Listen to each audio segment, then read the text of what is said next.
Diversity Saves is a 501c3 nonprofit organization made up of passionate creators, actors, and fans of tabletop role-playing games from marginalized communities who wanted to create a means to amplify voices not only in the community, but in the works we consume across the industry. With the funding from donors, we seek to aid the community with grants for marginalized creators, provide TTRPG supplies and materials to educational and recreational centers to promote education and creative exploration, and uplift voices by providing a platform for underrepresented creators. You can learn more at diversitysaves.org.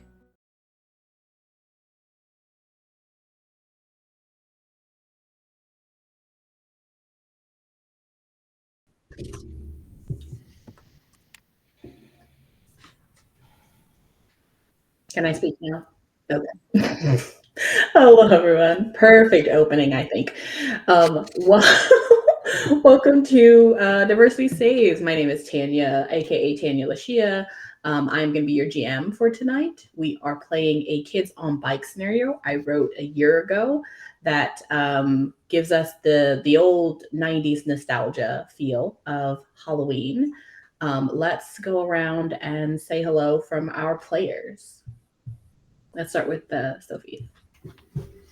Hi, everyone. I'm Sophia, also Nerdy Teddy on Blue Sky, and tonight I will be playing Bella Thomas. Matt? Hey, I'm Madelancholy, also known as Mads, they, them pronouns. I'll be playing Mel Lassiter tonight, so we'll see how this goes. I've not played Kids on Bikes before, so bear with me.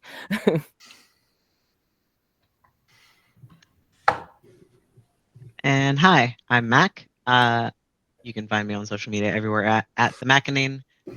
Tonight I will be playing Joseph Joey Green, who is the most awkward boy. It'll be a lot of fun.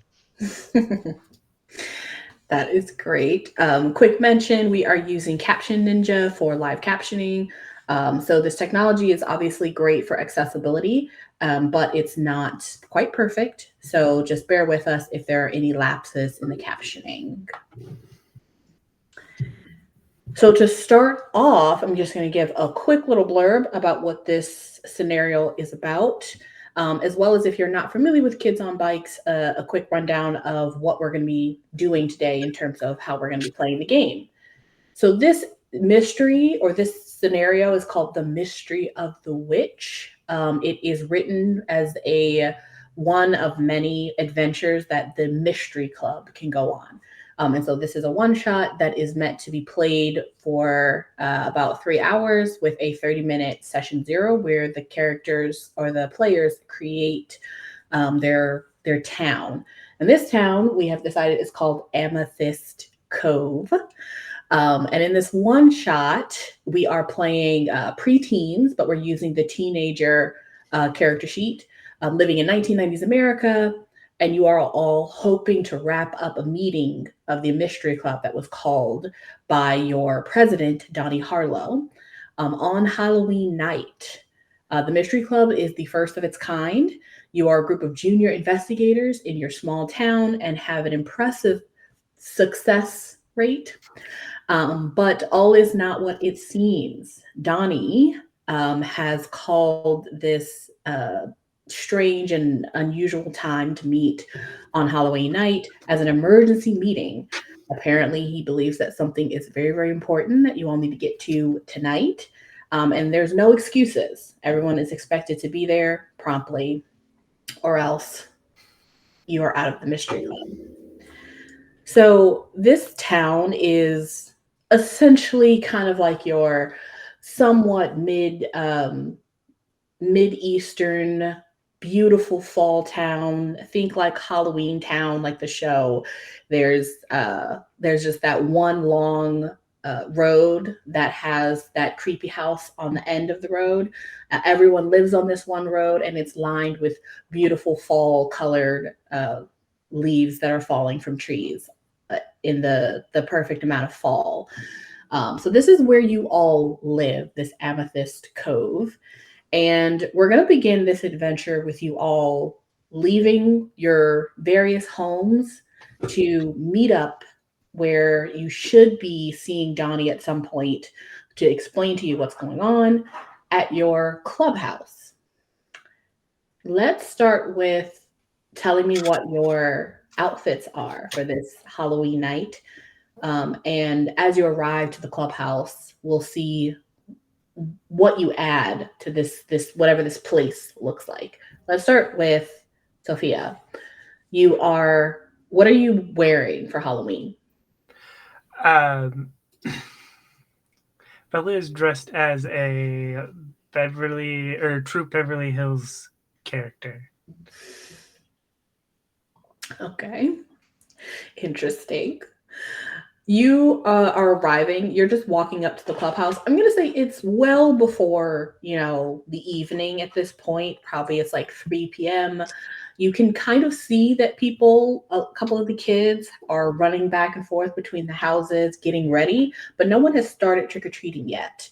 And this is supposed to be the night of all nights. There's supposed to be a absolutely wicked, haunted mansion/house that has gone up for the very first time that one of the women on the block is putting up.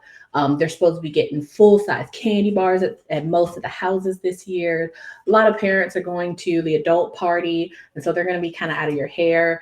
It's supposed to be the best Halloween, epic, some might say.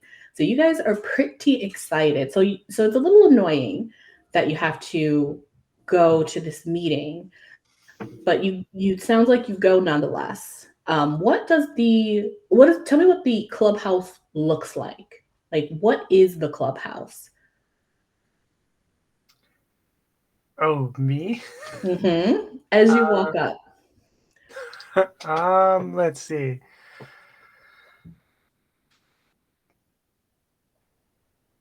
I am imagining it as like one of them little fake like houses or cabins you'd like build in the woods that are scaled down for kids to like hang out and play with. That's what I'm imagining. Very nice. Is it well put together? Did an adult put this together with like a kit, or is this handmade?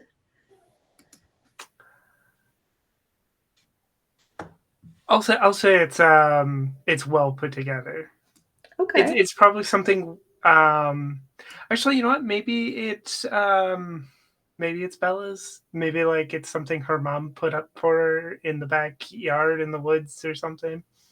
Oh, very nice. Okay. So we'll say it is probably in your backyard if it's something that your mother made for you earlier in your life. So you're already there. You're waiting. Who would show up next? Who would show up second to the clubhouse? I think Mel would, because I think Donnie said you have to make it to this meeting, of course. So I think Mel was also told, it's like, okay, this is what I'm going to be dressed up as. Like Donnie said, like he was going to be dressed up as a Power Ranger. And of course, Mel's thinking he's probably going to get dressed up as either the red one or the green one or whatever. So, I mean, I guess I'm going to get dressed up as like one of the other ones. So he's dressed up in like a blue Power Rangers outfit. So there you go. Very nice. So you arrive to, I'll say you literally arrive to the backyard of Bella. And Bella, are you inside or outside of the clubhouse? Bella would definitely be waiting outside the clubhouse. Okay. I think like Mel would be like completely goofy about it and then just do like one he's kind of like wiry and lanky enough that he can kind of do like one of those like, spinning kicks but not very gracefully, and then he'll like do a spinning kick at your feet and then just kind of like do a superhero pose before it's a superhero pose and then go, "Hey, where the heck's Donnie?" Um, Not here yet? Well, I got dressed up like this for him. What the? You look nice. Thank you. It's probably just a couple of moments as you guys are standing there, but at the moment, no Donnie in sight. However, our last member begins to arrive. And what are you wearing this evening? So Joey is Beryl from Nightmare Before Christmas. He's that little guy on the end there. He's very, very sad because his brother and sister were supposed to be Lock and Shock and they changed their mind last minute. So he's the only one that's in the trio's costume. He's very sad about it. Lovely. Joey, you shamble to the backyard of Bella, and you see Bella and Mel outside, and they are waiting. And you guys can interact until Donnie gets there. Is that you, Joey? Yeah, it's me. Hey. Yeah, we're just waiting for Donnie. Oh my goodness. Yeah. He called the meeting and he's not even here. I know. Ugh. That's a cool costume. Thank you. Is your brother and sister coming? Like, does the rest of it? No, they changed their mind. What? Hey, I'm sorry. I mean, if I'd known, I would have. Well, I mean, Donnie said he was going to be like, I guess, head Power Ranger or whatever, and I was like this. So okay, fine. Oh, I would that's prefer what you're being supposed to be. A Power Ranger? Yeah? Why? Does it look cheap? Okay, fine.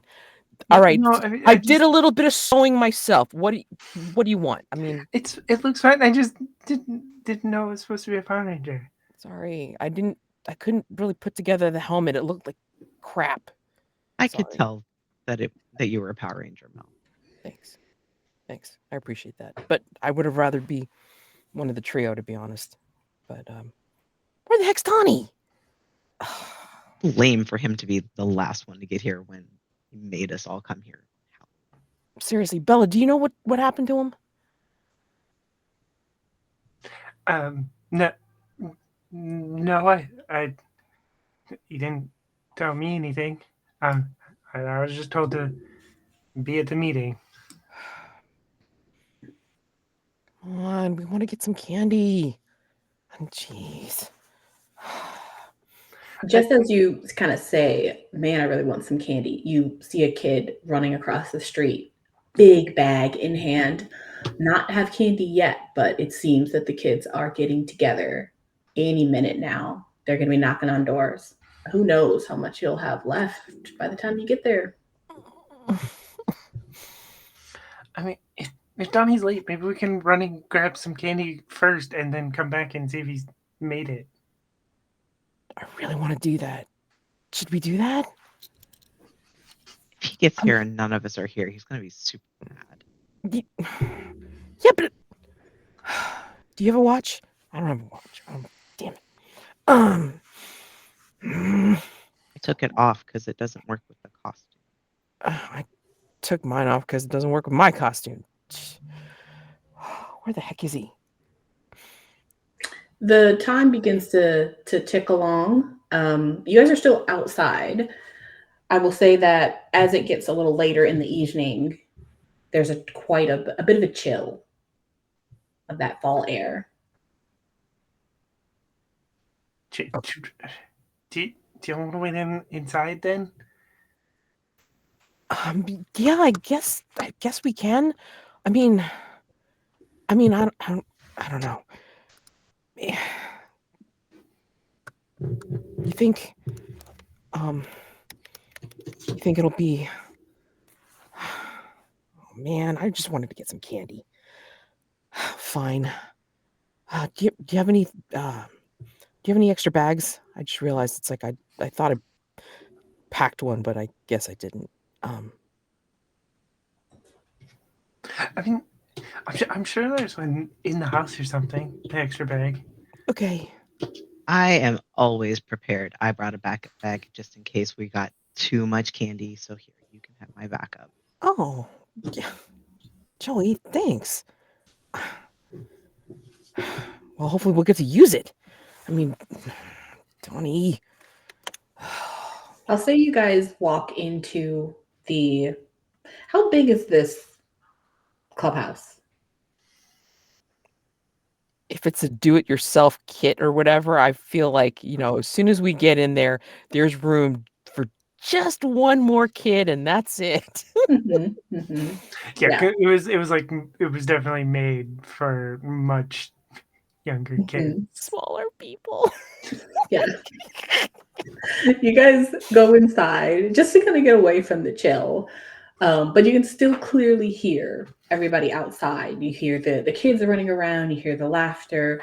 You can now start to hear some of the older kids from like the high school, like behind your house, Bella. Maybe there's an alley there. You can kind of hear them kind of starting to gather. The neighborhood has woken up. Halloween is about to start. And Donnie is nowhere in sight. But inside, you guys sit, knees to knees probably, waiting annoyingly. Several minutes go by. 20 minutes go by. Okay, I'm going to go get some candy. I cannot take this. Have to go to at least one house. Belle, I'm with Joey. Come on, we gotta go. I mean, if he gets mad at us and kicks us out, then I'm sorry. And he won't have a club left. Well, I mean, it'll be sort of a club with him and Bella, I guess. But I mean, like, come on, gotta get some candy. I'm gonna leave him a note in case he gets here while we're gone. Okay. Honestly, I thought y'all would fight more on the idea of leaving. I'm down. Okay. Joey will rip out a piece of paper from his composition notebook and write a quick note saying, "We waited. We need to get candy. We'll be back." Perfect. You slap the note on maybe like the little plastic kitty desk that's in there, and you guys start to make your way out. I think like Mel will also add like a at the bottom of the note. Just for good measure. Just for good measure. Bella leaves one of the paper airplanes she was making on top of the note. Love it. Okay, you head to the door and you go to open it. It doesn't budge. What? Okay. This happens sometimes. You just have to kick it. You're Okay. You're gonna kick. I'd like. Okay, hold on. Hold on. All right, I'll try to kick it. Okay. Yeah. Joey's kicking the door. Okay. Let's see how you do.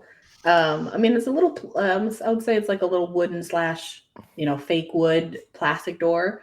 So you can roll your brawn, and DC is going to be a 4. All right. Ooh, 10. Nice. Oh my gosh. Yes, you certainly do kick the door. In fact, you kick it fully off the hinges.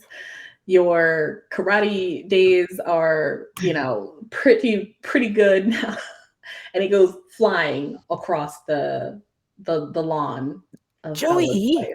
I'm sorry. I didn't mean to. Like, he's beet red. Like, even his ears are red. Like, he's like kind of like super embarrassed of like, I'm so sorry. You didn't say anything about working out. Okay. My mom's Bella making me take karate so I can fight the bullies. Okay. Bella's gonna go out and count steps to the door.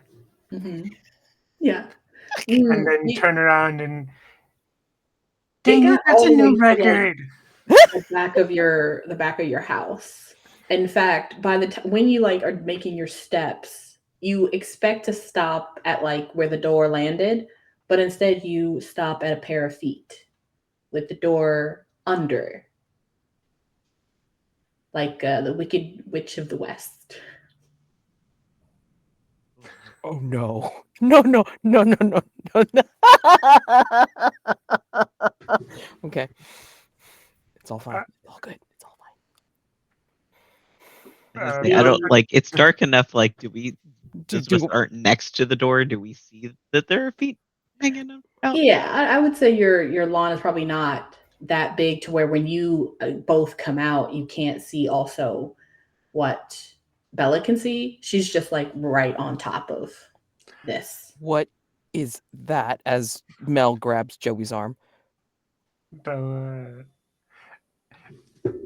I'm assuming you mean like the door, like whoever it is under the door, correct? Mhm. Yeah. So Bella's gonna pick up the door and look under it. Are you two coming closer? Yeah. Yeah. Like I'm holding on to Joey's arm as I'm doing it. Okay. Bella, you move the door away from what you can only assume underneath is a full child that Joey has possibly killed. And you two are now kind of less looking, waiting to see what's under as well. Surprisingly, it is just some clothes. So it's like a shirt, pants, shoes, and socks with the shoes pointed upwards as if it had feet in them, but it's flat. There's no body in the clothes. Oh. I mean, I'm literally dragging you down, Joey. As Mel's like, oh God. Oh, dang, Joey, I think you disintegrated him. Guys, it's like little monsters. What the? Great reference.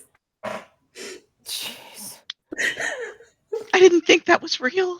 Okay. All right. Okay. This is weird. All right.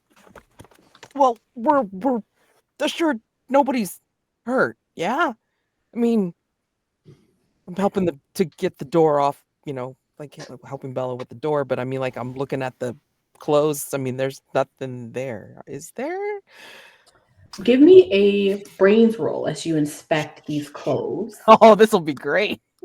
DC's gonna be a 6. Okay, let's see what this does. Okay. Oh,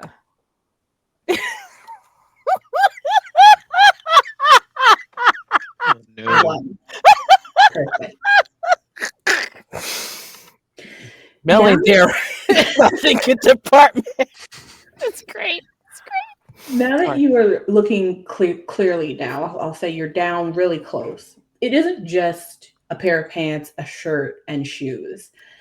At first, you're a bit confused, but then it hits you. Every year, Donnie is the same thing. He wears the same thing. He's the same thing for Halloween. He is a young Sherlock Holmes. So he's wearing the white shirt, the suspenders, the brown slacks, the brown shoes, and the hat, the deerstalker hat. Mel was really hoping that this was the year he'd break it. Correct. Really hoping. Because he promised Yeah, that he would come as something else for you.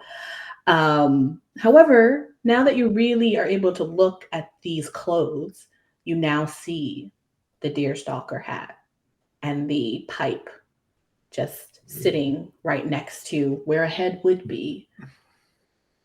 I mean, this might have been Donnie at one point.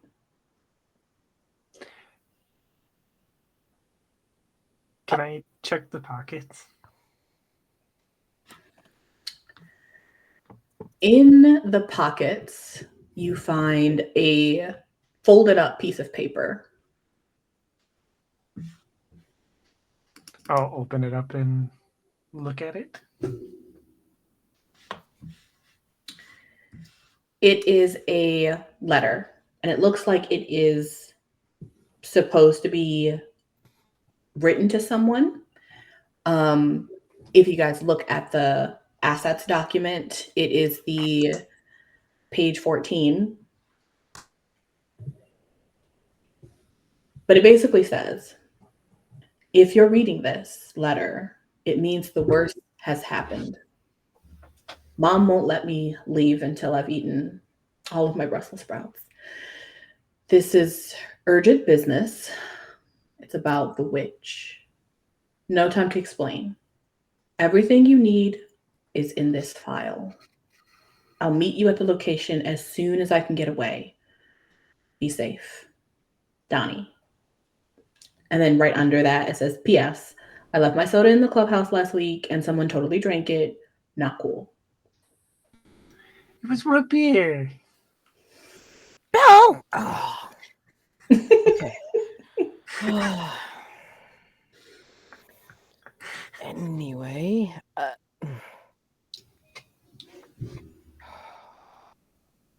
you do see a mention of a file, but around the vicinity of the door and this flattened clothing, you don't see a file immediately.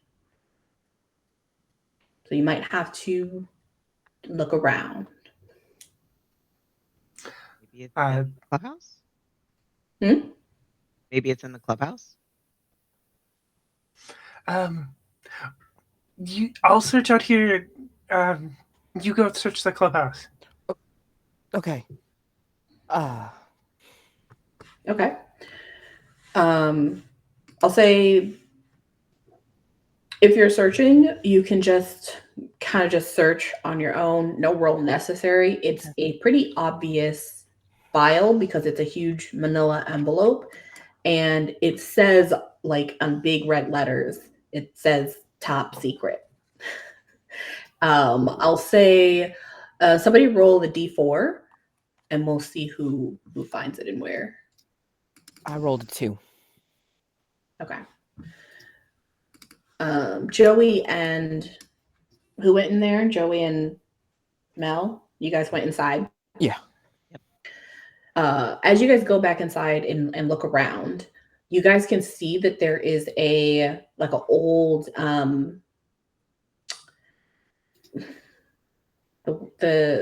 am I blanking on this? But it's like an old oven, old place stove. Wow, can't even think of the word, but there's like an old place stove, and on top of it is a manila envelope that says top secret, and it has a bunch of like loose papers inside, and you assume that's the envelope. I will also say that while you guys were in here, you're pretty sure you didn't see that before while you were waiting. That would have been one of the first things that we picked up because we were so damn bored. Yeah. Okay. I could have sworn this wasn't here. Yeah, exactly. I didn't see this. I mean, I think we break it open. Great. Inside is, you have the envelope. You also have a picture of what seems to be a house. You can see all of these documents that's in the file on page 13. There is a what seems to be a really old letter that looks to be heavily damaged.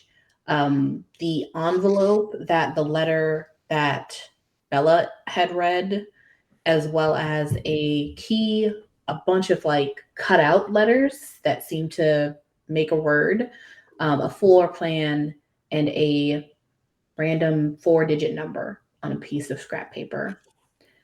You also see that there is a strange small vial of some sort of green sludge. And that's in the file.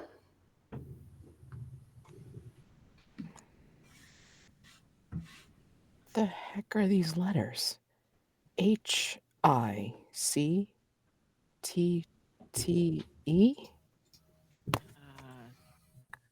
The witch. Oh. W, yeah. Yeah, the witch. Okay. But why cut out the... Oh, man. Weird. Very weird.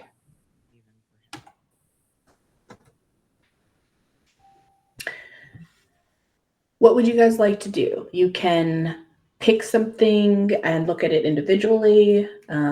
You can ask me some questions about get a closer look at something. Does it look like the floor plan matches the look of this Polaroid house?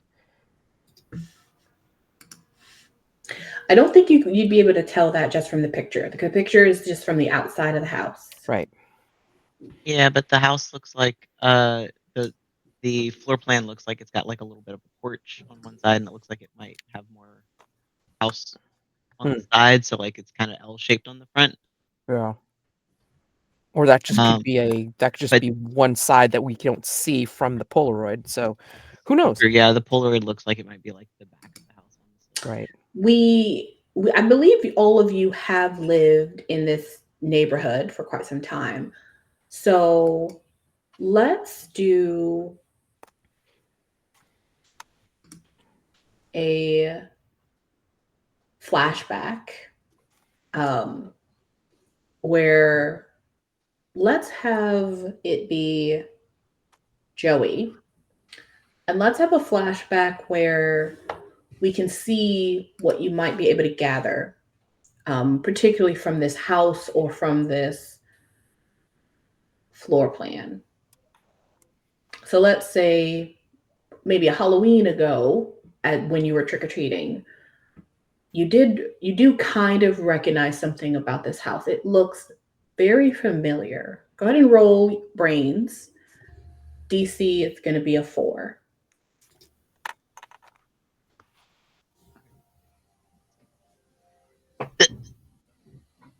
We're doing great. Got myself an adversity token, y'all. Yeah, I know. Don't forget to take the adversity I got tokens when you fail. Yep. Assuming Bella's also in there at this point, I rolled an 8. Okay. We'll say that on the last time you guys went trick-or-treating together, Joey, you do remember this house.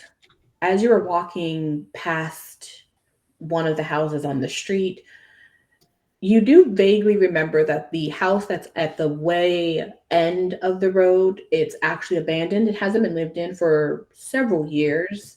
You do remember that on that particular night, there was a light on the second floor. And even though it's abandoned, you're almost 100% sure you saw a shadow walk across one of the windows. And Bella, you got an 8. Was that for the flashback as well? Yeah. Okay. You also remember this house, except you are remembering something a little bit more in reality, essentially. You remember that the old house that's at the end of the road is actually owned by Mrs. Kerrigan. And you're pretty sure that the floor plan is of the second floor or the first floor of that home.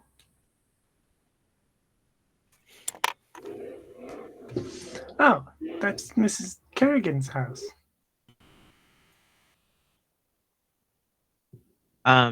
Is Miss Kerrigan the one who's doing the haunted house?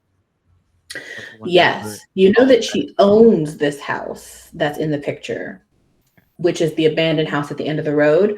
But you know that she lives in a very nice home, like on the street, and that there's a haunted house there this year.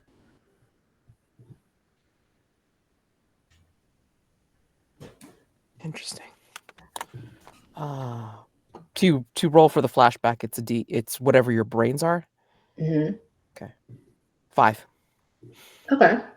You also recognize the house in the floor plan. You probably recognize it maybe a little bit from a different angle as well. You didn't get any weird vibes from like a light being on or a shadow or anything like that, but you also don't necessarily remember that it's owned by Mrs. Kerrigan. What you do remember, though, is that you know who used to own the house, and it was Mrs. Kerrigan's mother. And apparently she lived in there for a very long time. She was a nice older woman. You vaguely remember her from years ago, but no one's lived in that house since.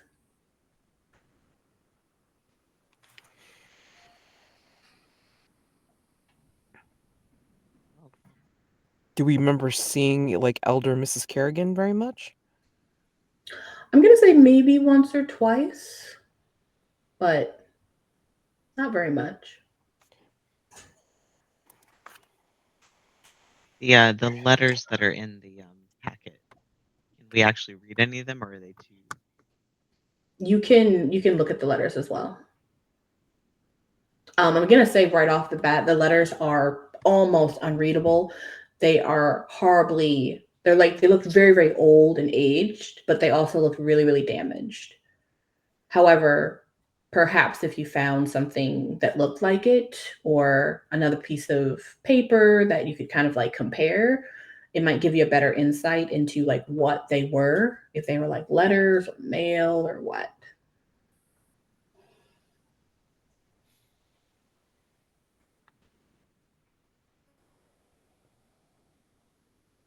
Anything else you'd like to investigate?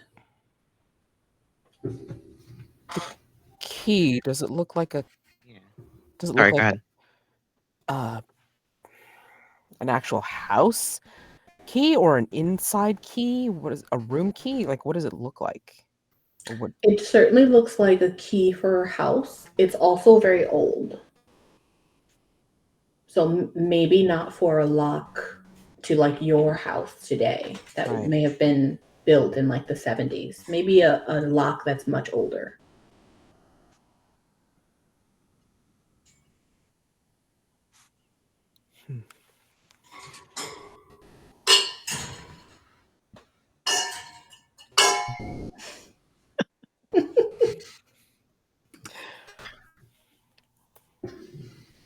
I guess the only other thing that I can think to ask about is like what does that viscous or that green substance look like in the vial?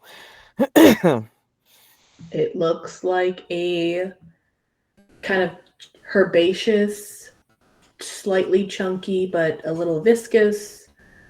Like if you were to move it around, it doesn't like move as if it's like liquidy. It kind of stays at the bottom of the tube. And it's not like sealed. You can open it.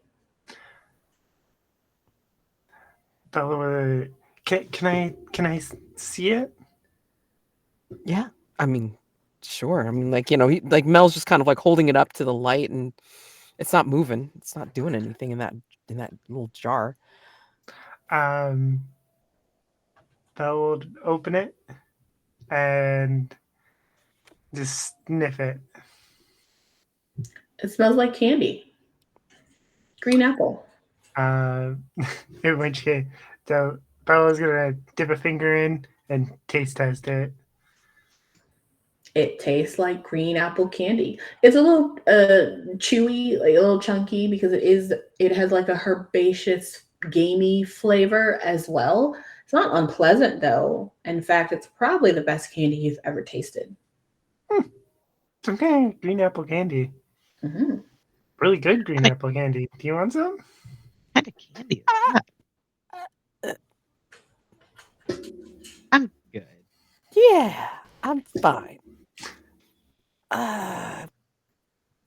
Bella, go ahead and roll a grit roll. DC is going to be 10.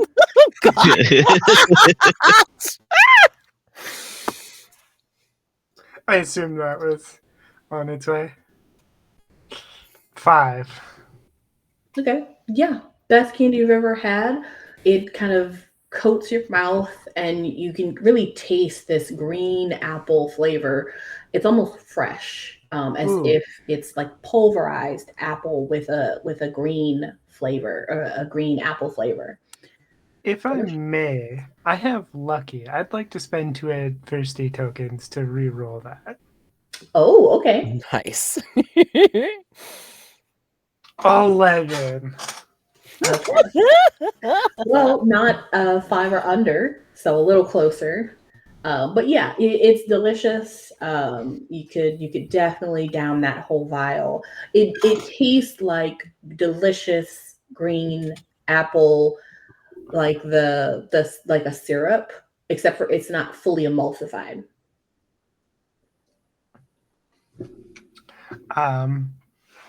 I mean, this is. You sure you don't want to try it? It's the best candy I've ever had. You sure you don't want to try it? It doesn't look like. I think I need a label, even with all the chemicals on the label. I think we shouldn't eat the evidence. That seems like a bad idea. I mean, if you don't want any, I'll just have the rest. No, it's evidence. Don't do that. But it's good. I don't think Donnie would have included it in the file unless it was something that had to do with the case. Candy or no? Because of Donnie, they're missing out on candy, and I have candy right here. Well, Okay, if so we could go out and get some candy, we could get some more candy, and then maybe some of it will be green apple flavored. That's why a don't we possibility. stop at a house or two on the way to the creepy house at the end of the road? Wait, what? We gotta go there.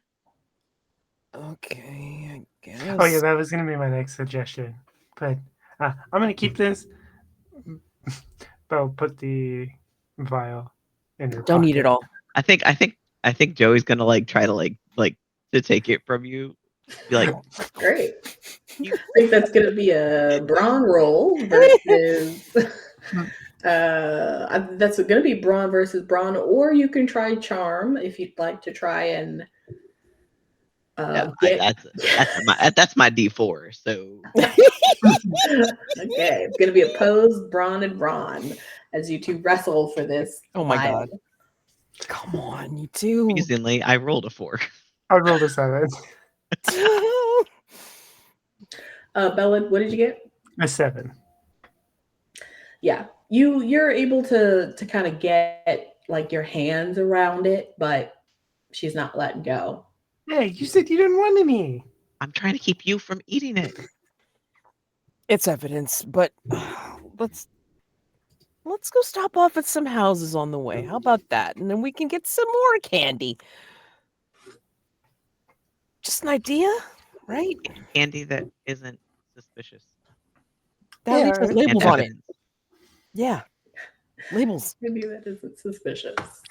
Suspicious. I'll say you guys close up the file and decide to take it with you on your adventure. At this point, the sun has begun to go down and it's still plenty light out, but people are already out and about, especially like the littles and their parents are out trick-or-treating already. As you guys make your way out of Bella's yard, the first thing you're gonna get, you're gonna run smack dab into is a teenage boy that is riding his bike, and he's stopped in front of your front yard, Bella, for a second. He is clearly from like the high school because he is wearing like a black leather jacket. He has his bike is completely matte colored black, and he's wearing like black pants and black shoes, and he has his hair slicked back and clearly colored black, dressed as a greaser. He looks so cool, and he kind of looks over at you three as you come out. Who is holding the file? I probably would have put it in my backpack. You put it in your backpack. Okay. He kind of looks at you three as you come out. And he's just looking at you as you guys come out of the yard, wondering what you're doing. But he doesn't say anything. Do we know this teenager? This is one block. So if you look at the asset document, the little photo that shows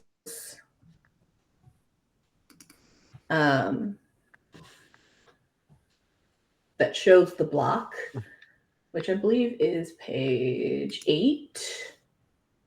It's fully done up. It looks like everyone has their their Halloween decorations out. And there are a couple of houses on this block on the left and the right. And then all the way at the bottom, there is that house it's quite a ways away from the actual block. You have to walk all the way down to the bottom and then continue to walk a little bit until the road basically turns more into gravel, because it's a part of the neighborhood that's no longer really connected.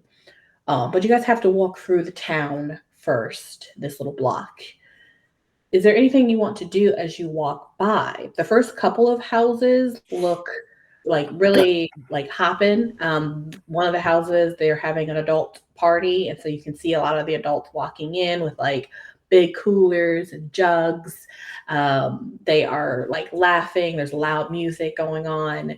And then there's a bunch of smaller kids and their parents also making their rounds. But the house with the adult party, do they have like a bowl of candy out front that's like supposed to be take one? oh yeah, it is not a bowl. It's a bucket, just huge on the porch. We got Joey, it up there. Yeah. give me your bag. Is there a sign that says take one? There is a sign Mhm. that says, please take no more than 2 each. And there is also an adult kind of looking over the bucket, not really. He's kind of standing in the doorway with his back to the bucket, but he's like, he has a beer in his hand and he's talking with somebody else who's inside of the party, but he knows he's supposed to be like watching it, kind of. Don't need the whole bag, Bella. You're only supposed to get 2 pieces. It says there's a sign right there. They're not watching, but we can get all the candy. Then we're set. Come on. I mean, Belle, and like, I want candy too. We can get 2 pieces each and really should leave some for little kids, okay? I mean, just it's okay. We said we should gonna Fine. stop at a Could've- couple houses anyways. We can Yeah. stop here and then we'll see if one of the other houses has like Yeah. Okay. I mean, and you just had that that weird candy. yeah, exactly. Suspicious. So, I mean, hey. It wasn't that suspicious. It was actually really delicious.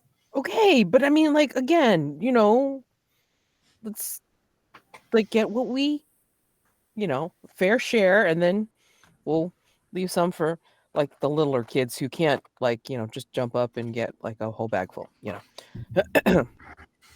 So, just saying. Okay. You guys go up to the porch? Yep. One by one or together? I think probably all together. I think we go together because I think between the two of us, between like Joey and I, we have to kind of just make sure Bella only takes 2 pieces for herself. Yeah. Or at least doesn't grab like a whole fist. Sure. Exactly. Right. Exactly. Sure. Yeah.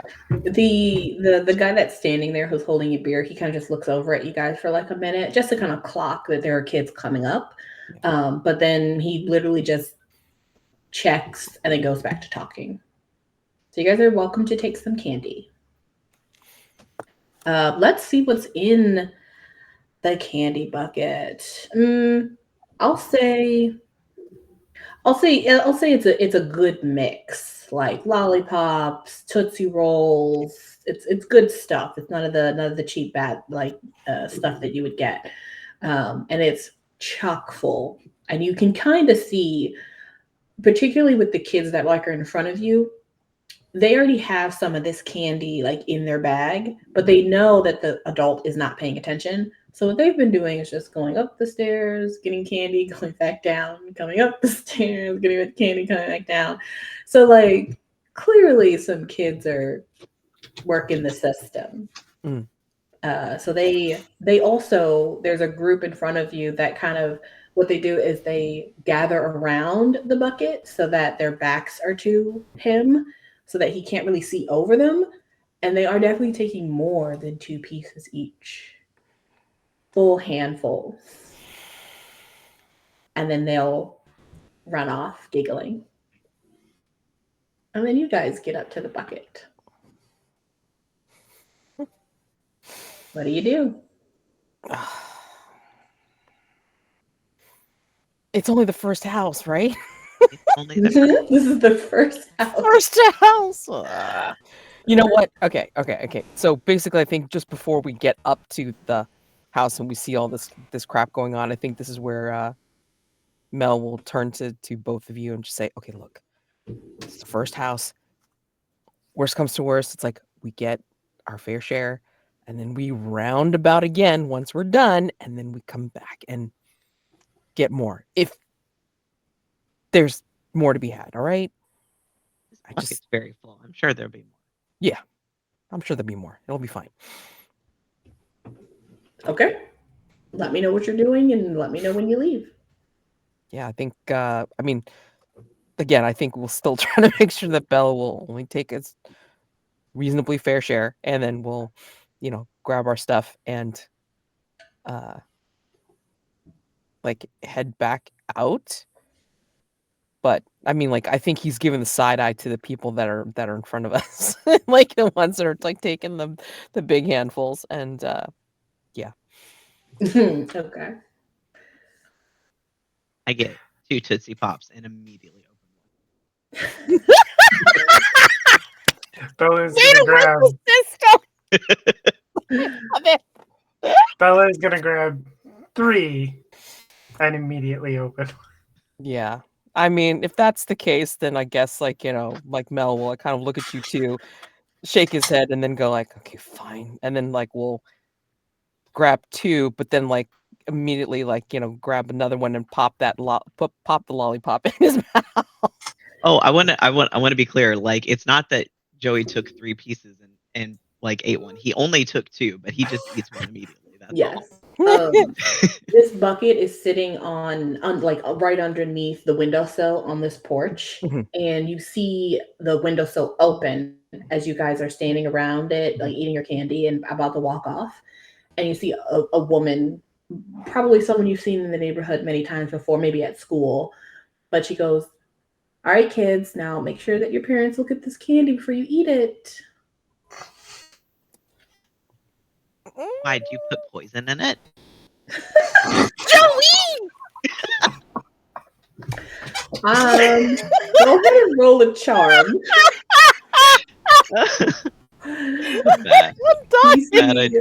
DC is gonna be a 2. A 7. 2. Oh my god! You actually, now that you kind of look at her, you recognize her. She is kind of an adult. She's like, she finished high school, but you have seen her around town a lot.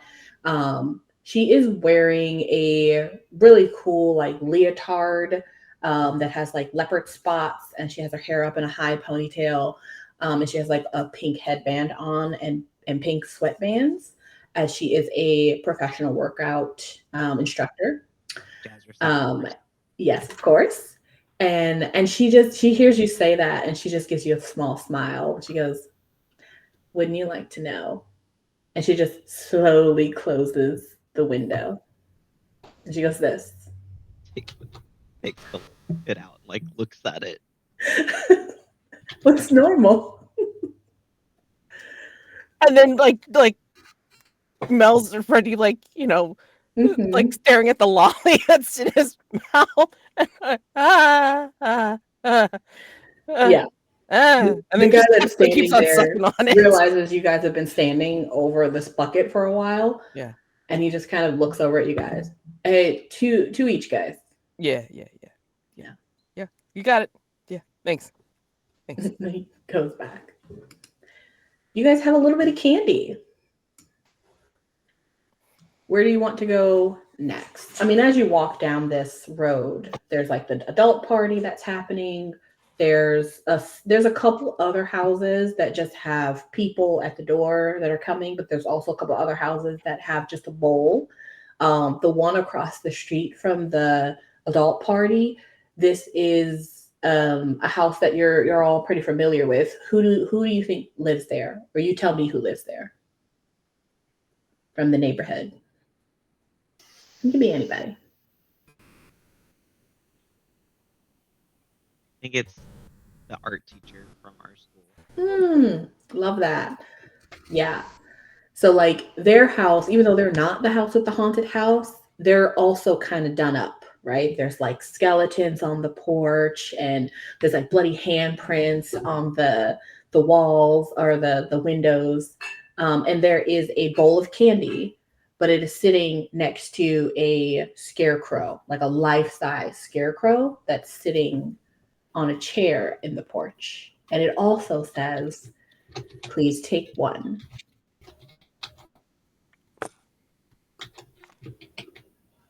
Only one. You'll be fine. Okay, you so can- so as you out of can- character, just so you know, it's like I've gone to something like this and I refuse to go anywhere near these kind of things. I refuse. I personally will not. I will refuse. So Mel's kind of like looking, like eyeballing this display and just kind of like, I don't really think I want to go. Too. Don't be a baby. Yeah, well, yeah, maybe. No, you're 12 years old. Yeah, but I remember being freaked out by something like this when I was younger. Yeah, I get that. How about this? You guys go ahead and get your candy from here. I'll wait here in the street. It's fine. It's good.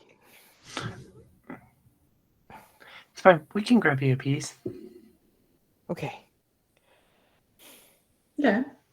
As you guys walk up to the stairs out onto the porch, and you walk over to where the scarecrow is, it is in the corner with the bowl first and like in front of you. And these are full-size candy bars. And this is like the good stuff: Hershey's, Butterfinger, Baby Ruths, like it's pretty good stuff. But it does say one each. Joey's gonna like, before he even like goes to take anything, he's gonna look at that scarecrow real close and like try to see if he can see like if someone's breathing or anything. Sure. I was gonna say Bella's also looking around to see if anybody's watching the bowl. Okay. Let's give me brains rolls. Let's make your DCs 9. Oh, unless I explode, I can't do it. I did not explode. Man, I've got 6 adversity tokens. I need to start using this. How does this happen? I've rolled Wait, an I 8. can use those for rerolls, right? You can add them to your roll. Yeah. Okay. I could spend 2 to pass that roll. Ooh, I rolled an 8, so I'd like to spend an adversity token to go up to 9. Then. Okay. And Mack, you said you were doing that the same? Yeah. It's meter beat? Yeah, basically. Yeah, so yeah, I spent 2 to get to 8. You two stare closely at this scarecrow. It is sitting pretty like dead still, but you do just see the slightest movement. Just not necessarily where the chest is, but like where the hay is over what would be the mouth. Other than that, there's no movement. I think it's a trap. It is a trap, of course. So I will like be watching the scarecrow and like while I reach in and like kind of glance for like half a second to like see if I can grab a Butterfinger. Mm-hmm. And then slowly pull back. You With the Butterfinger in your hand? Yes, with Butterfinger. Like, Okay. I got the candy bar. You're grabbing one. I'm grabbing one, but I'm waiting to see what happens. You grab one, slowly retract. Nothing happens. Because you're following directions. That's probably why. Yes. But here's the thing: is because he's gonna be like, my friend was too scared to come up. I just want to get a candy bar for him too. And like looks at the scarecrow and says that, and then slowly gets to reach in for one more. Fine. Don't do it, Joey. Go ahead and let me see here. Go ahead and roll a charm. I think with the DC here for this art teacher that I just made up in my head is going to be a 12. Oh no. Dang on it. There's no way I'm going to make that. Let's see. Can I? Oh no, that's for resisting persuasion. Can't do it to grown-ups can't use rebellious against grown-ups that way. But if something happens, I feel like Mel's gonna like just totally step in with his protective trait. Just cause. Whoa! No way! As you say this and grab another candy bar, Bella, what are you doing?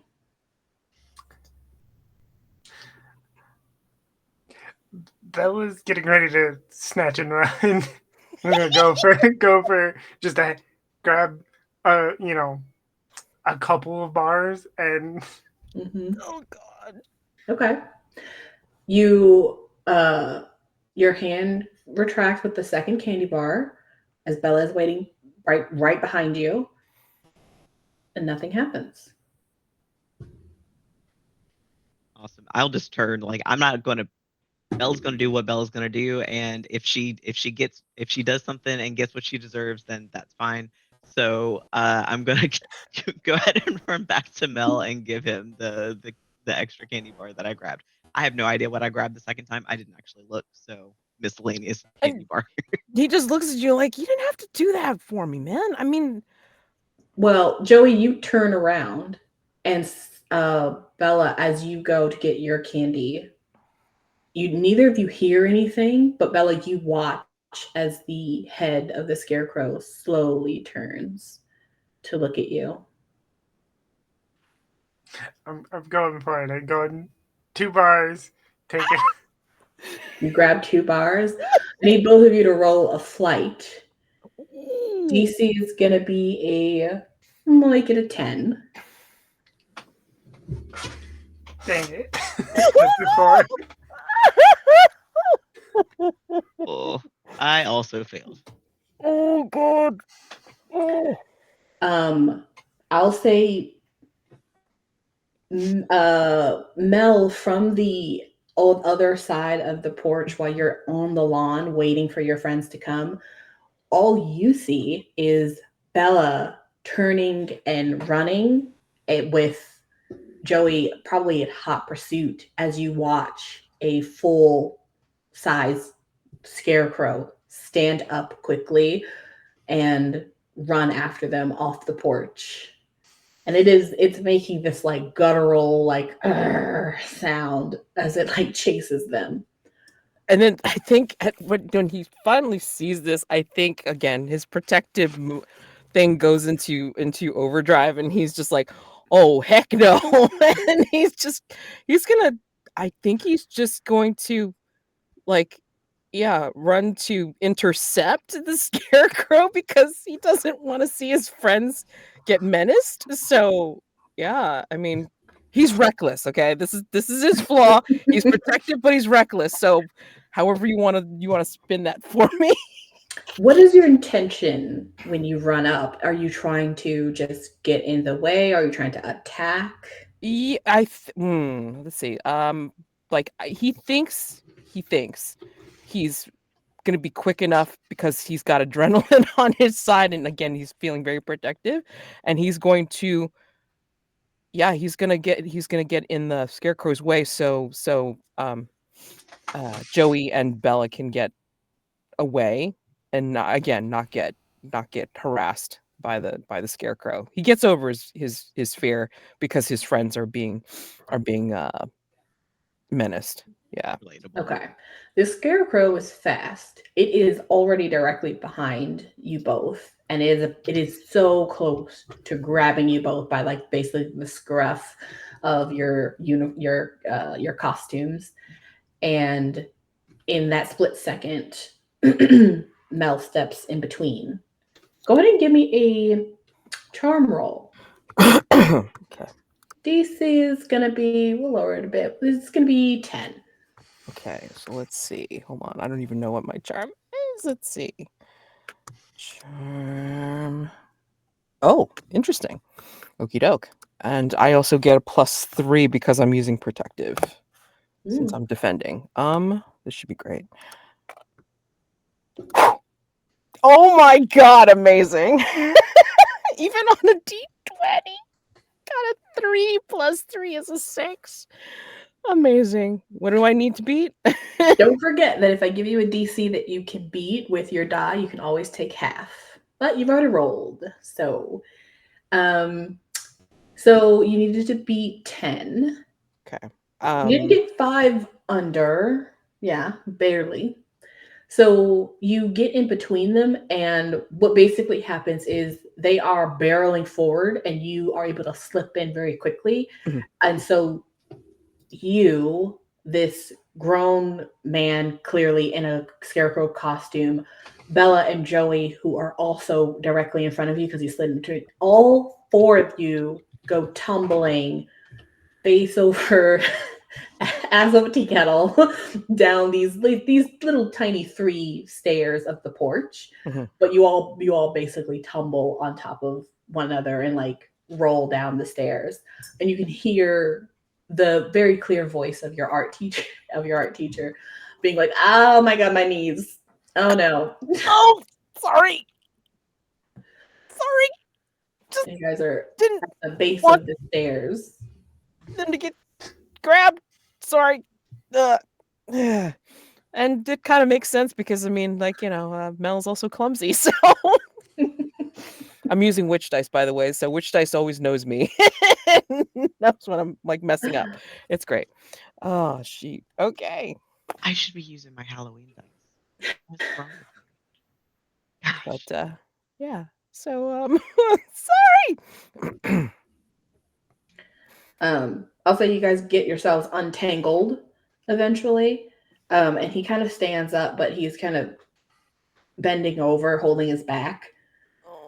He's like, oh, sorry. I didn't mean to scare you kids that much. Throw my back out. Sorry, Mr. Lewis. I'm sorry. It's okay. Do you all get candy? Yeah. Yeah. All right. Okay. Well, happy Halloween.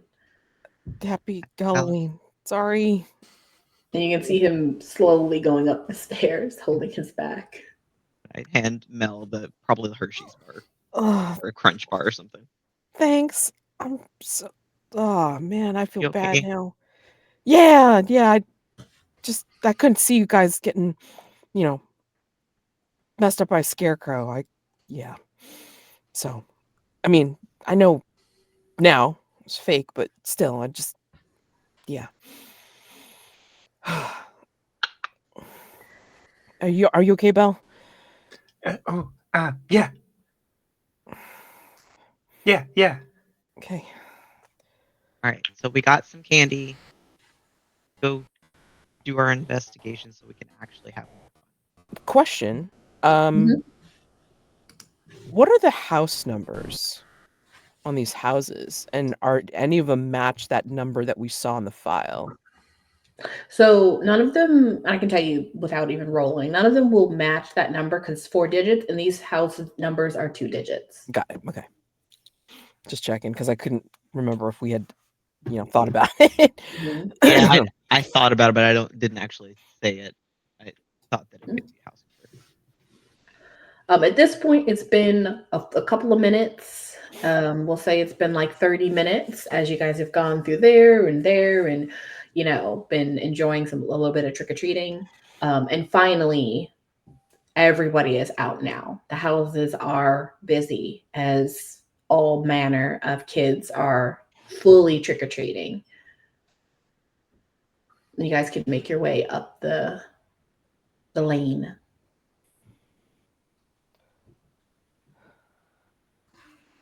So Joey's not intending to stop at any more houses.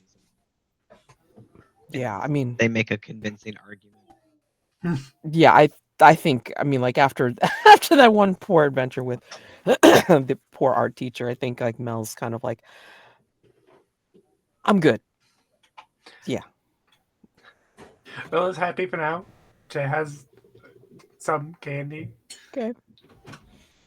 And You guys eat your candy and walk down the lane as you watch other trick-or-treaters. You also pass Miss Kerrigan's house. It is amazing from the sidewalk. She has a large house that kind of sits back a little bit from the road. And so there's a long walkway that gets to her house, and she has a large front lawn. And the front lawn is fully decked out. There's smoke from a fog machine kind of coming down. The entire house looks like it's been turned 100% into a real haunted house. It's beautiful and magical. And there are two kids who are kind of standing on the sidewalk that look to be around your age group, like probably from one of your classes. They're kind of like looking longingly, but kind of too fearful to actually go inside. Bella comes to a stop and is looking at the house. Do we have time? No, it looks so cool, but we gotta let's get this over with. I mean, why tonight though? I mean, like, and like Mel just kind of like stops and thinks about it. It's like, do we have to solve it tonight? I mean,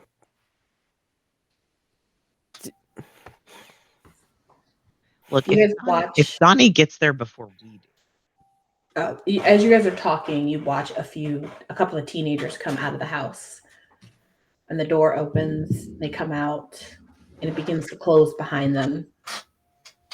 And then some more teenagers go up. You can kind of see that mostly like teenagers are going up, and some of the younger kids are kind of lingering, kind of like you guys are. But then they keep walking, or they sit and they stare, hoping that they have the courage to go in. Okay. Well, Joe, if you're too scared to go, I'll go by myself and I'll catch up. I'm not too scared. I want to come. I want to go, but don't want Donnie to get there first and him get mad at us and say that we didn't do what we were supposed to do. yeah, but I mean, like we were supposed to meet him at the clubhouse. He was there at the clubhouse, and we waited, thinking that we were gonna, until we were thinking that we might as well just leave because we were gonna get kicked out anyway. So, I mean, His note did say it was urgent. but why? I don't know, but he said this is urgent. It's about the witch. Okay. But I mean, like if people are coming out, going in and then coming out, it probably doesn't take that long, right? To check out the haunted house, maybe, right? We could maybe stop by, go in, just check it out, and Look, the other kids in our class aren't going in. if We can be it the goes coolest group. kid. We can be the coolest kids in our class and go in there. Oh, Go you to said the the magic fucking words because Joey wants to be cool so bad. There we go. There we go. Come on, He Joe. wants to be cool. If we go in as a group, then we can get it done like as soon as possible, and then we can come right back out and then. I think Mel and Bella are making some good points. And since Joey wants to anyway, sounds to me like there needs to be an opposition roll. Okay. So Joey's going to roll grit, and Mel and Bella is going to roll charm. Okay. What are we doing? Okay. Let's see. So, amusingly, this is my D21, but I only got a 6. Hold on, let me see. What do I have here? And persuading. And yeah, so hold on. What the hell is with my rolls tonight? I swear. 2 plus 3 equals 5. Yeah. So. Okay. I got a 3. And I'm willing to. Well, how many? What was the DC? So I rolled the highest? Wait, what was the DC again? Hold on. What was the DC again? Because I have enough adversity tokens. It's against. It's an opposed check. Yeah, it's against Joey's roll. And Joey, you rolled what now? A 6. Wait a second. I rolled like 2 + 3 is 5, so I just have to beat it, right? So I can throw in 2 adversity tokens and do it? Yes. Okay, so I'm throwing in 2 adversity tokens to beat you. Gotta get that peer pressure in. Yes! Yeah. That's exactly what happened. Me and Bella are gonna like take like each of your arms and just gonna be like, come on, we can do this. Come on, let's go. Come on, yeah. See? So cool. It'll be something that we can talk about on whatever the next day of school. I don't remember what day this is. So Look, this is something we can break about. We survived Mr. Lewis's house. We got extra candy, and we did the haunted house. yes. I do really. Okay. All right. As you guys walk up this long road or this long walkway, there's lawn on your left, lawn on your right that's smoky, and there are like tombstones on the lawn and like a hand sticking up. Looks pretty cool.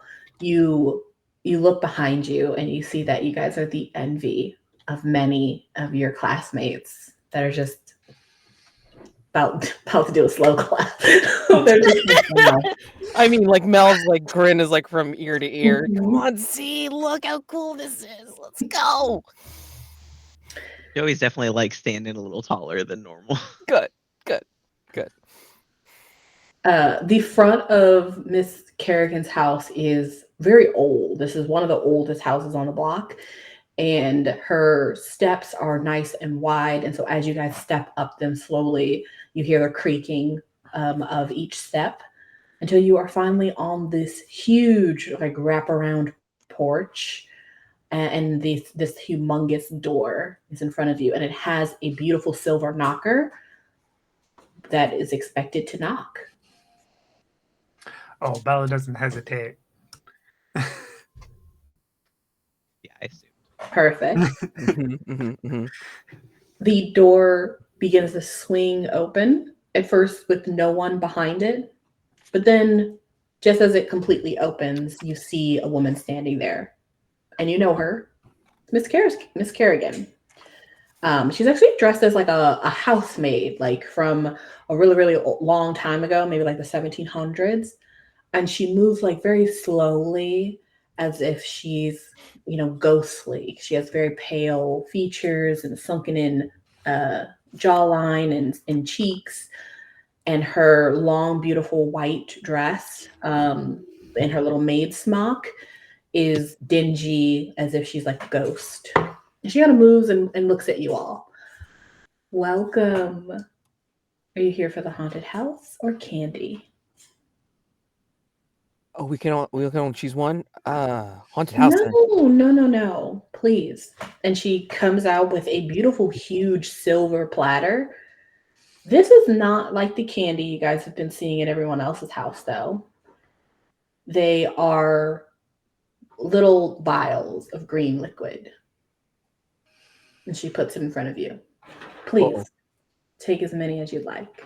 Oh no! Is this the candy that we have in evidence already? Make a brains roll. Oh. DC, I think it's going to be 7.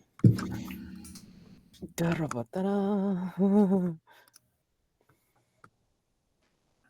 right, I'm going to use the adversity tokens so that I pass.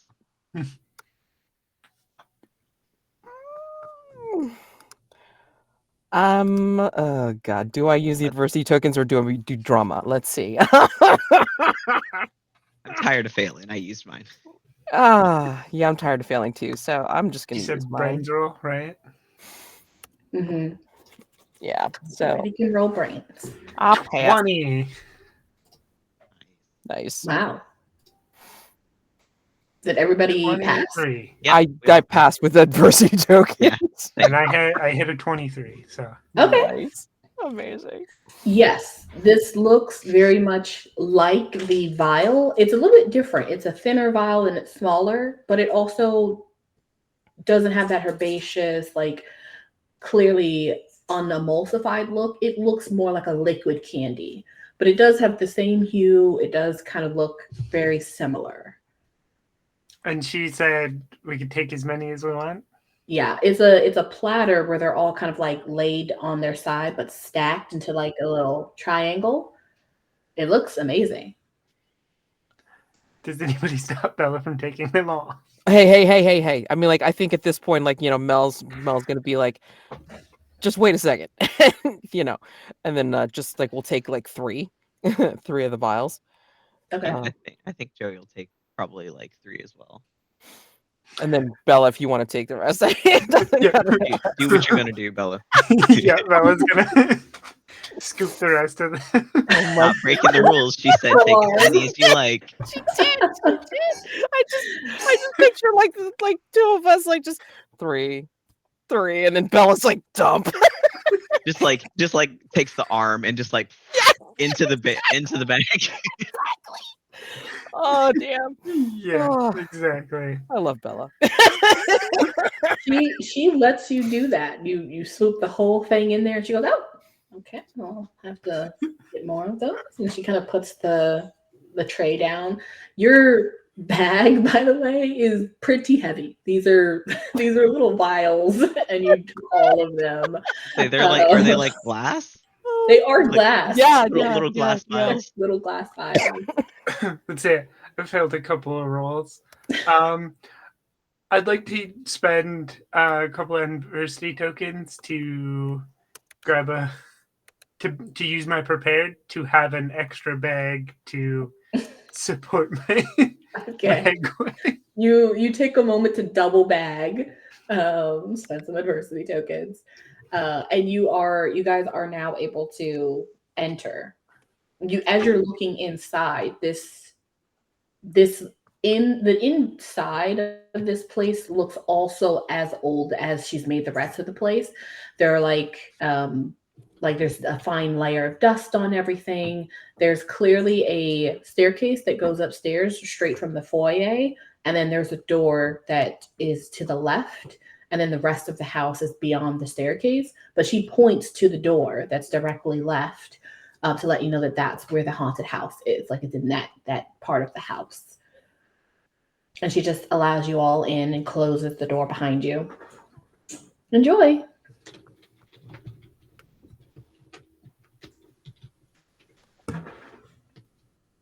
And you all go into the haunted house. At first, it is exactly what you would assume it to be. It's a hallway that has, spooky paintings on the wall, and it's a little dark, but not too dark. The lights have been changed from like the fluorescent white to like a nice blue. It's creepy and quiet, but it's clearly like still seems safe. Like you're not too scared. You're like, okay, this is fun. However, it's just a long hallway. Odd. Doesn't seem like this house is that big from the outside, but the long hallway leads to a door at the end of the hallway. And on either side, you have these beautiful, large, ornate paintings that are clearly like oil paintings, and they have like that gold filigree on the outside of them. And as you guys walk down slowly, all of the eyes of the paintings follow you. That's cool. Who wants to open the door as you get to it? Bella doesn't run to do it. That seems like something Bella would do. Yeah, I think Bella's gonna just be going for it. Okay. Wants to see all the rest of the cool haunted house. Cool. Yeah, you grab the doorknob and you turn it, and it creaks as it opens, and the door opens inward, and it opens into another beautifully ornate, like decorated old house. But this one looks really, really old. I mean, she must have spent hours really putting like layers of dust on everything. There's cobwebs hanging from the ceiling. There's a window in this room that is caked with like white and like a lot of like dust. And it is cold and much darker than the hallway. There's no lights on in here. And it is deathly quiet. But it's not empty. There's a bunch of stuff in here.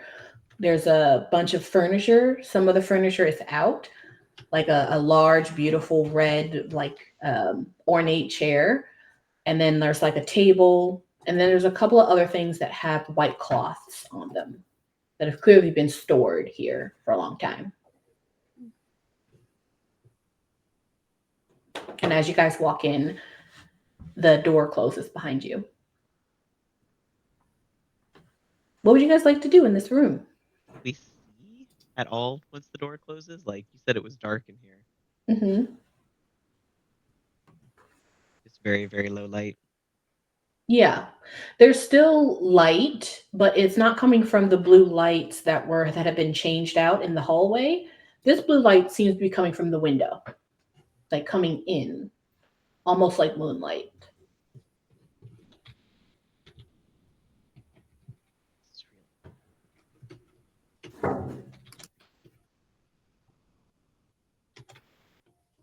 I have a flashlight.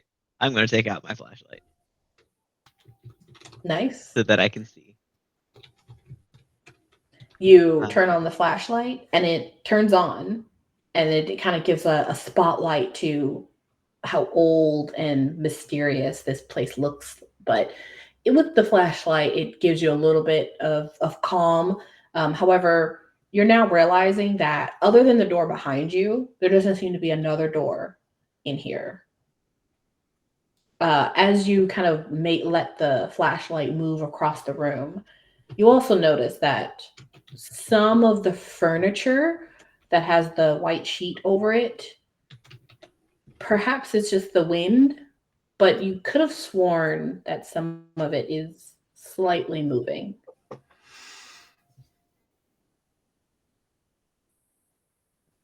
Weird. Shouldn't there be another door? Like, this can't be it. Were we not supposed to go down here?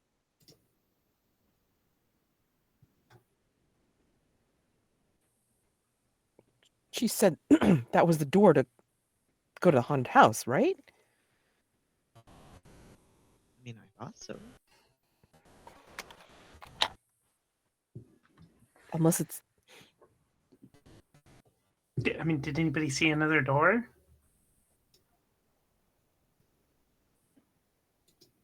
No. You all are welcome to investigate the room, either looking for an exit or trying to find out what's going on. Joey is trying to look for an exit, trying to see if there's like a door that's just like around a corner or like, you know, something along those lines. So he's walking through. Yeah. Okay. And then Mel will probably look for less obvious doors and like maybe like, you know, like think, oh, maybe there's a trap door like underneath like one of the sheets or something like that. Okay. And what's Bella doing? I think Bella stops to consume some candy. Okay. Are you eating the regular candy that you got from the other houses? Are you eating Miss Kerrigan's candy? Or are you eating the original vial? Miss Kerrigan's candy. Oh, the new one. Yeah, okay. The new one. Got to try the new one. Okay, great. Then let's start with Bella. Go ahead and make a grit check. Roll is actually going to be 20. That's your DC. Eating the witch's candy. What's wrong with you? That's a 3. It's priorities. Good. Yeah, you dig your hand in there and you taste one of the vials, It does taste very much like the first one you tasted, except for this one doesn't have that herbaceousness and it doesn't have like that weird gaminess. It is once again the best candy you've ever tasted. But one vial, these are so tiny. You need at least 4, 5, 7, and so you kind of get lost behind as everyone else moves forward to investigate as you down a vial after a vial after a vial. However, your Joey, your flashlight does indeed come across something of a door. It is an outline that is clearly inset in one of the walls. It looks like it's a door, but it looks like it's a door that's like your size, like a size of a child instead of an adult door. It And looks it's not like a secret passage door. A secret passage door. Joey is instantly super fucking excited. So he's like trying to see like if there like if he just pushes on it, if it, or if like if there's like a candlestick he's got to pull, or like whatever he needs to do there. There's no handle stick. It's in one of the corners on the opposite side of where the door is, where you guys came in. And on one side there is a really tall something, but it is draped in white, in a white cloth. But it's like as tall as like a hat stand or something like that. It's kind of towering over you, along with a whole bunch of other knickknacks and stuff. But as you press onto it, it doesn't feel like it's supposed to go inward. It does move, but it doesn't feel like you're supposed to press on it to open it. Guys, I think I found something, but like a hidden door, but we got to find how to. Mel, what are you doing? I think if he sees that, I think Mel will like revise his plan slightly and start trying to look on the ground to see if there's like on the floor, and then see if there's any kind of like spring, like kind of like to tap to see if there's some kind of like spring loaded button or something like that you have to press to get that thing to pop open. If you can't press it to open it, what if it needs to pop out because of something else, right? So he's kind of starting to tamp on the floor. I like that. Go ahead and make a brains roll to see if you can find some sort of a pushing mechanism. DC, I think, is going to be, you have a flashlight, so we'll make it a 6. Okay. All right. Please do well. Come on. Oh, damn it. 3. And yeah, I don't even have enough adversity tokens to make this. Oh, wait a second. Hold on a second. Do I have anything that can be used for this? No, I don't have anything. Oh, but I do have something that I didn't think about before. I have intuitive. I can spend 1 adversity token to ask the GM about my surroundings and NPC or the like, and the GM must answer honestly. So is there a button near the door that we can find that'll help open it? I'm gonna say that there might be something. I'm gonna say you both are helping each other kind of look. First, you check the sides of the door and atop the door. You don't see anything on the wall. Then you kind of checking the floor. You don't see anything on the floor until you slightly look behind this tall thing that's draped in the cloth. And right where like the baseboard is, right behind it, there does seem to be something that is outlined as well. It's like rectangular. I think, wait, this might be it, and I'll press it. You press it, and all 3 of you, even Bella way still near the door, can hear like some sort of rolling and clunking mechanism as the door in front of you pops open. That is so cool. Ta-da! Yeah. So What was that? We A found door. a secret door. I think at this point you realize that Bella is not behind you. Belle, what are you doing over there? Come on. The candy's good. What? What Mexican gave us. Oh my god. How much candy have you had? Bella, go ahead and make a grit roll. DC's going to be, I'm going to say a 15 this time. I rolled an 11. Close. So close. You all, Joey and Mel, as you turn around calling out to Belle, you have the light, I'm assuming, looking in her direction. Sure.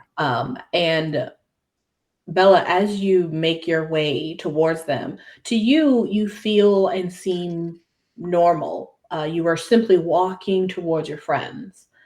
Mel and Joey, you see a grotesque version of Bella, like engorged as if she has eaten hundreds of pounds of something, but it has engorged both her face and her head and the rest of her body. She's like round, and she is also a sickly green color, and she is shuffling towards you. And instead of, even though you can hear things coming out of her mouth, her intention onto you guys, based on her eyes and her face, looks like she's not friendly anymore. I'm gonna need both of you to roll a grit. Oh, Goodness. DC is gonna be 11. no, forget it. Yes, I was thinking that exact same thing. You're Violet. You're Violet.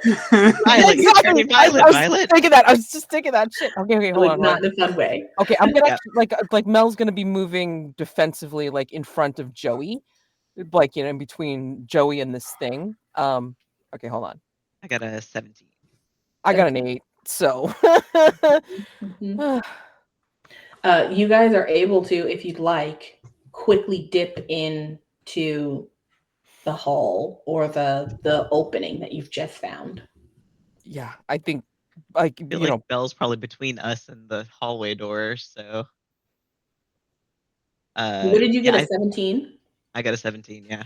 And what did you get, Mads? I got an 8. Okay. I'm going to say with that 17, that's super high.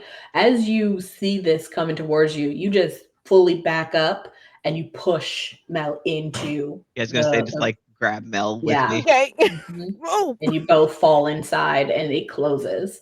Bella, on the other side, you just see both of your friends freak out and like backpedal into this weird hidden room that they close on you.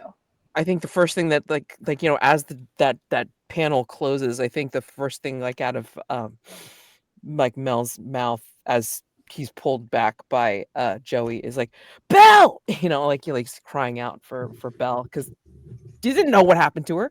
So Mm. Wait, where are you guys going? What? You hear Bella's voice of like, where are you guys going? But you also can hear the stomping of this creature as it and gets we're just like kind of like, and we're starting to like get, Mel's like banging against the panels, like, Belle, get out of there, Belle, like Okay. freaking out. Can I try to figure out how to open the door? Yes. That's going to be a brawn roll, actually. DC's going to be, it's a wooden door. I'm going to say 6. Something's wrong with Belle. I don't. That's a 1 on the dice. What did you say, Mac? Joey is just kind of like muttering, like not like super loud, but loud enough that Mel can hear him, and basically just saying something's wrong with Belle. Like that. What was that? What happened? You don't think that was Yes. what? How? The candy. You think that candy? Is Kerrigan the witch? Oh my god. Oh my god. You guys hear the door rattling. I'm sure I've looked the other way with my flashlight. What do we see What on this side? passageway are we? Yeah. Yeah. It basically kind of looks like a passageway, like in between the walls, perhaps for like maintenance. It goes down quite a ways, but you don't know where it goes. It's straight. It's like a straight hall. All right. We got to figure out what the hell's going on and then see if we can get. If that was Belle, we got to get her back to normal. Come on. There's no way this is the right way we're supposed to go. We're in a wall. Well, I mean, you want to go back there? No. Then let's go that way. Fine. Okay. Would we like a quick break? Yeah, that kind Yeah, of seems like a good spot for it. Yeah. I think this is a good spot as you two continue to walk down and Bella on the other side. And we'll be back in 5. That's good. Sounds good. All right.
All right.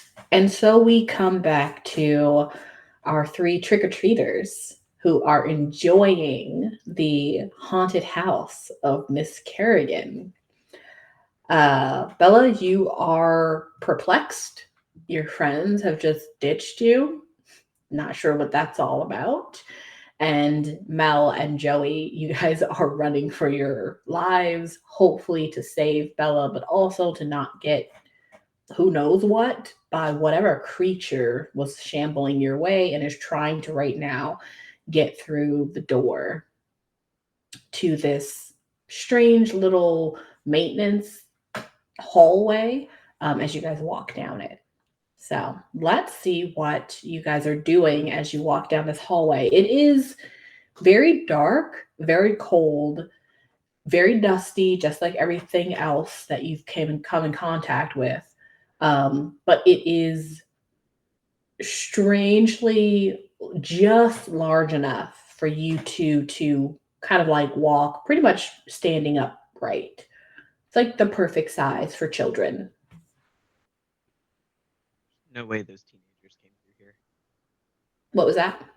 I said there's no way those teenagers came through here.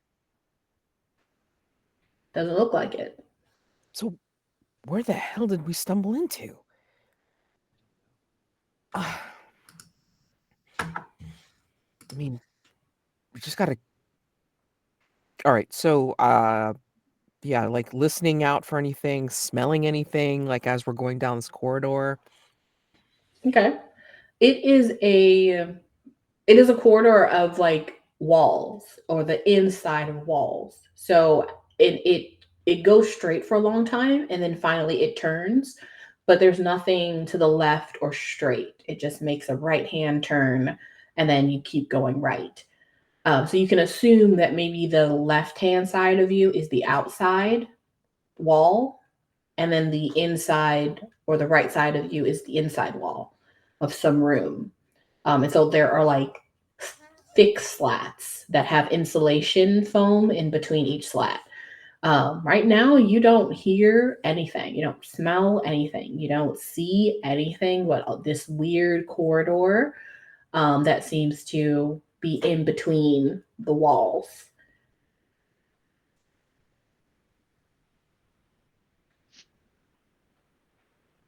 This is really weird. Incredibly weird. Do we still hear Bella like pounding at the door? You no longer hear Bella pounding at the door. You no longer really hear the door. And if you were to look back to where you had come from, it looks much further away. Welcome, Raiders. A whole bunch of folks. Look at that. There's something's wrong here. Very much so. This doesn't make sense.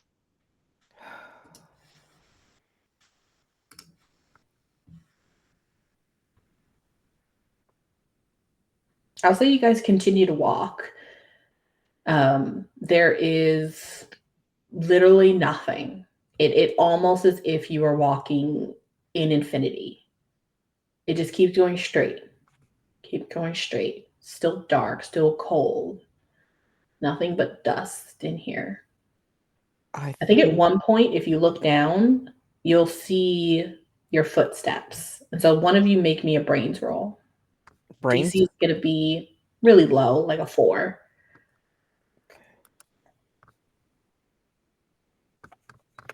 Yeah, Raiders, we're playing Kids on Bikes for the fall fundraiser, having a blast as we deal with all kinds of craziness.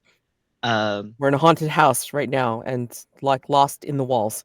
It's great. Hold on. Oh my god. 2. 2. Perfect. Have you passed a single roll? It feels like no. It feels like no. That's what it feels like. It feels like no. So I mean, all I'm doing is gaining adversity tokens right now, and like the next roll, I'm just going to be passing by virtue of adversity tokens. That's what's happening. Hello, small human. Nighttime hugs. That's adorable. Bedtime. Off you go. Good night. Yeah, and Bella ate all kinds of weird candy and turned into like a monster, except for she doesn't realize that, so we were running from her. Yes. Oh, Right. yeah. I'm having a good time. Oh my god. I feel like Bella's probably stopped pounding on the door because she's continuing to eat candy. Like she went back to eat more of the creepy candy. It could have been like they left me, so all more candy for me. It's like it's okay. Oh my god. Oh, wait, here's the funny part. What if, and this is out of character, what if to get back to normal, you have to eat like some of the regular packaged candy? Noted. Oh god. Okay. Anyway. The other stuff is so good. What were your roles? Yeah, mine was a 2. I had an 8. 2. And an 8. Yep. And a 2. Okay. I Well, the DC was only a 4. So I'll say that both of you kind of noticed this, and probably Joey, you kind of understand the significance of this a little bit more. But as you guys look down, you see your footsteps. Like you see where your foot has been landing in the thick dust. But you see both of your footsteps like several times over. How Wait. is that possible? Wait. And it's not like we're seeing like other people's footprints from like when they've come through here. It looks like it's ours. I'll say that, like, I think Mel, you're kind of like, oh, other people have been here. That's weird. But no, Joey, you clearly are like, no, those are your footsteps. Just over and over again. Our particular foot treads or like, sneaker prints or whatever. Mm-hmm. Yeah, it matches. Oh shit. No, that's ours. I don't understand how that's possible. But apparently we've been walking in circles. Oh crap. While walking in a straight line in a wall. Yeah, but then how come we don't hear Bella anymore? The door looks really far away. Let's go back towards the door. Okay. Okay. You guys turn around and try to get back to the door. Let's see what Bella is doing. Bella, you are now in front of the door and it is closed. It's clearly a door that doesn't have a doorknob. You're not really sure how they got in.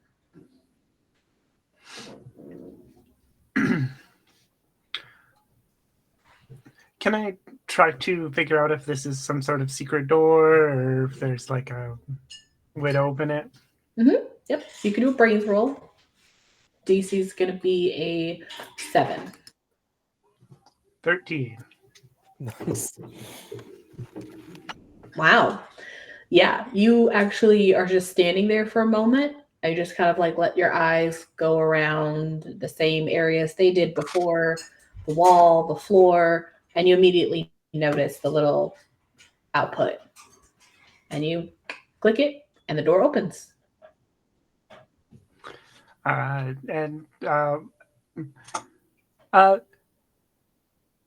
Guys, are you in here? You all hear distantly Bella's voice. Guys. Mal, Joey? Belle! Oh, Joey. Belle, you okay? You don't hear that. Why did you leave me behind? Bella? There's a monster. Bella, are you going inside? Yes, she's gonna go inside and look for her friends. Okay. Can she? That's the question. Joey and Mel, you guys are walking back to the door that you kind of see far away, and you can definitely hear Bella's voice. It's coming kind of from one direction, kind of not. It's kind of permeating the whole space. It's very, very faint. Bella, you do go through and you understand that it's the same size as all of you, but you feel like you have to kind of squeeze in a little bit. But you're able to get in. And here we have you guys calling out to one another, moving towards each other. How long does it take before we actually see her? Yeah. See her or hear her feeling like we're closer. Like, because I think Mel's like continually like, Belle, stay there or stay safe. We're coming. Bella, you just hear, "We're coming." Very faint, very far away. Who's coming? Where are you?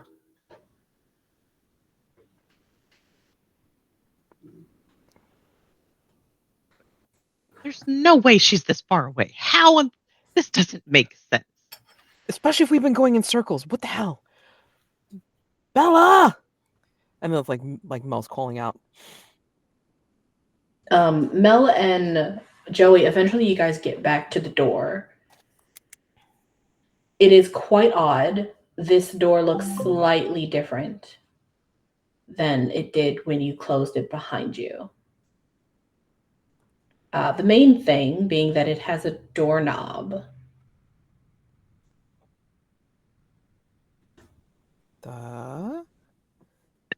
That's a different door.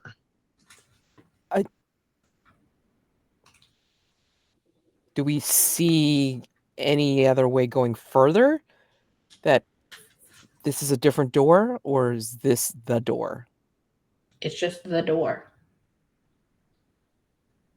Joey, this is where we came through, but I don't remember this doorknob. Definitely didn't have a doorknob. Let's at least open it and see what's on the other side, because Bella should be here, but All right. Yeah. I'll go first. All right. And then like he will take the doorknob and then like start to turn it. Okay. The doorknob creaks slowly. The door kind of like it's a little hard. You have to really push on it because Right. it seems stuck as if it hasn't been opened in a long time. But it does open. And you're able to creak it open. And he kind of like peeks like one eye to look through the opening first. It's very dark, but it kind of gives you the same vibe as the room you guys came out of. It's dark, everything's covered in dust. There seems to be a bunch of stuff in here like furniture, some of the furniture exposed, some of the furniture covered.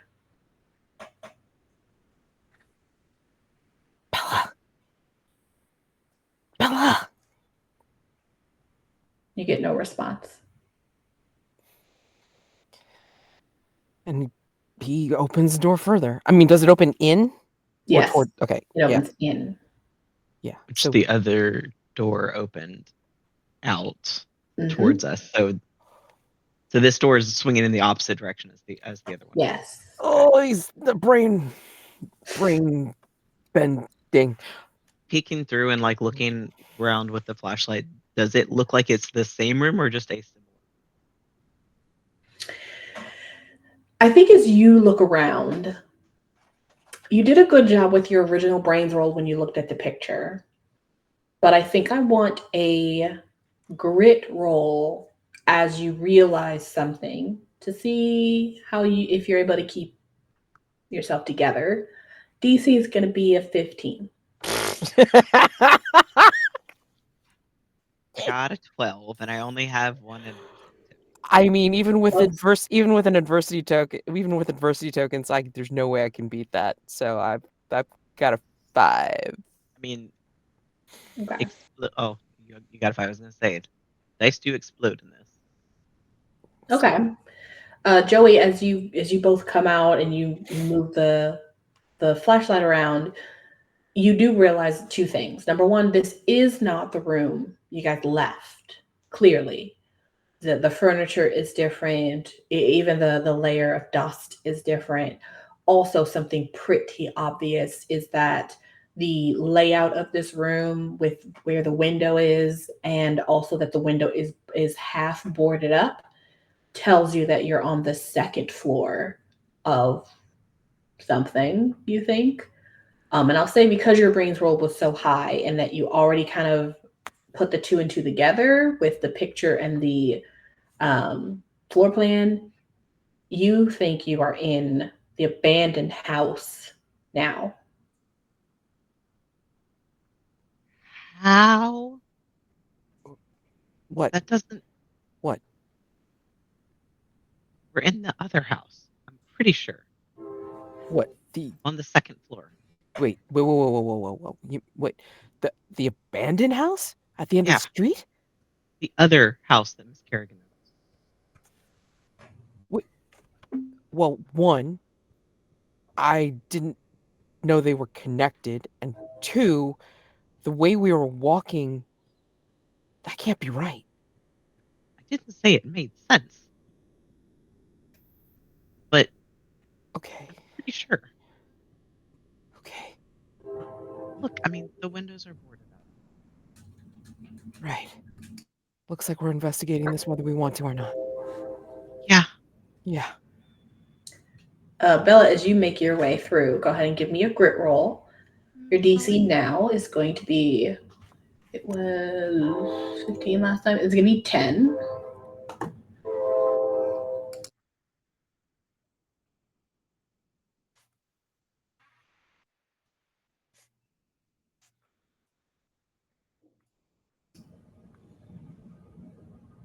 Did you roll? Sorry. I'm sorry. Oh, was that for me? Yeah, for Bella. Sorry, what was it? Grit. Okay. DC's 10.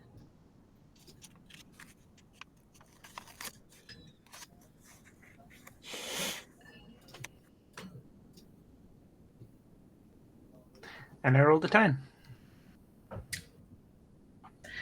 As you're walking through this hallway, you very much like the people before you, even though you don't know it, you get to the end of like the hallway and it takes a sharp right, and that's the only direction you can go. But as you look down, you can see the footsteps of Mel and Joey.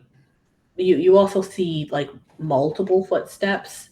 So I'll say for you might think that multiple people have been through here. I don't think you make the connection that it's their footsteps. But if you're pretty sure that if you follow them, you'll be able to get to wherever they are.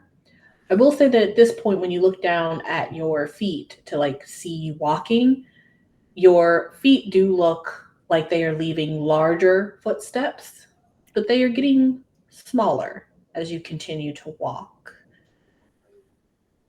Do you still have the bag of candy? Yes. Are you still eating the candy? Ooh. I think not at the moment because she's looking for her friends. Okay. Who left her behind. So she's not worried about eating the candy right now. And so if that's the direction that they went, she's going. She's not going to think it through. She's also been consuming presumably a lot of sugar, so she's going. Good. Okay. Yeah, you are making your way down the hallway. Pretty sure that eventually you will get to wherever they popped out of. And so back to Mel and Joey. Yeah, you guys are either you are in the abandoned house that you were kind of heading to eventually, but somehow you are now there, which doesn't make any sense given how you got here, especially on the second floor of this place. But here you are.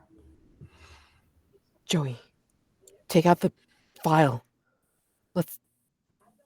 It had the floor plan, didn't it? Yeah, it did. Yeah, I'll pull out the file folder and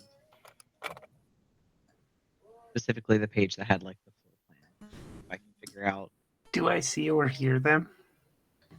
As you get closer, you do hear mumbles. You don't necessarily hear direct voices, but you kind of hear people talking. Mel, Joey, is that you?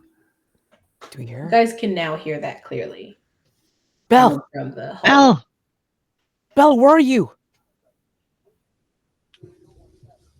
Following your footsteps. Okay. We're back in the room. You eventually get to the door. You see Mel and Joey standing in the room on the other side of the door. What do we see? You guys see Bella. She looks a little tired, perhaps like sunken eyes and a little lethargic. But other than that, she does look like herself. So she went from being a swollen version of herself to like a slightly gaunt version of herself. Mm-hmm. She's a balloon that popped. Oh my god. I mean, like I think Mel, like Mel will get up from where we're looking at the file, and then like we'll go over and it's like, just are you okay? I'm fine. Why did you leave? Because there was something freaking scary. I didn't see anything. Something happened to you. To me, you weren't you for well, you are now. Yeah. You weren't. You were. You blown up candy and then you green. left me. Don't have any. You had that candy stuff, yeah? Don't eat anymore. Why not? It's good candy. You swole up and sounded like a monster. Yeah. There's something wrong with that stuff. Yeah, don't have any more, please. I think I would have noticed if I got. Would you? Bigger. I don't know. I mean, so you think it was the candy that did that? You were having a lot of it, and we didn't have any. I mean, yeah, don't mind we didn't have any of it, and you were eating a bunch of it, and then the next time we turned around, you looked like that. Yeah. I was gonna fish the original candy out of her pocket and hold up one of the new ones. I think we should test it and see which one did it. No, like not. I right now. don't. We have to figure out where we are. I mean, we are not anywhere in Miss Kerrigan's actual haunted house. We're in the other house right now. We're in the actual haunted house. According to Joey, yeah. We're trying to figure out where the hell we are.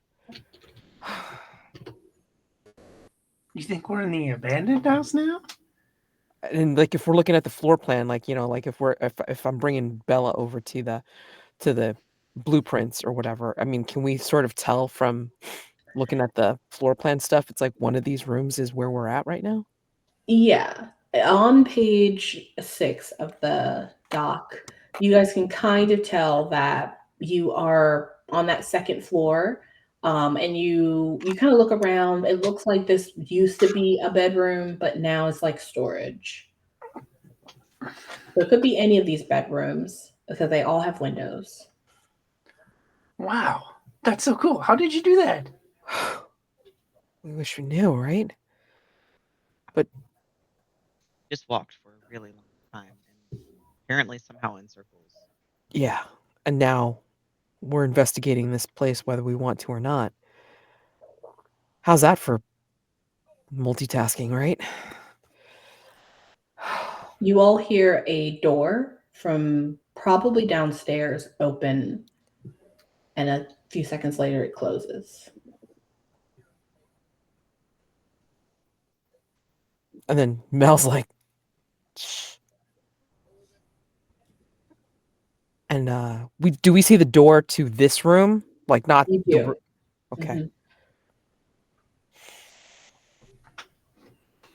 And as he starts taking steps towards the door to go further up into the other rooms of this house, does his footsteps make distinct creaking?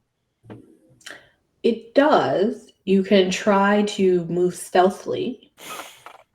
Yeah, that's what he's gonna try to do, but who knows with these dice roller? Let's see. Let's find out.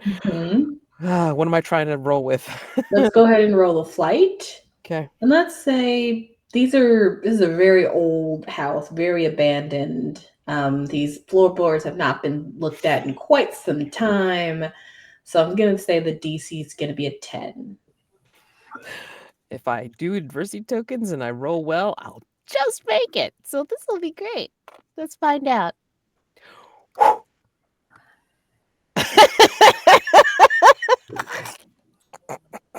not even, No. not even gonna. It's going to be like your hates fourth me. one.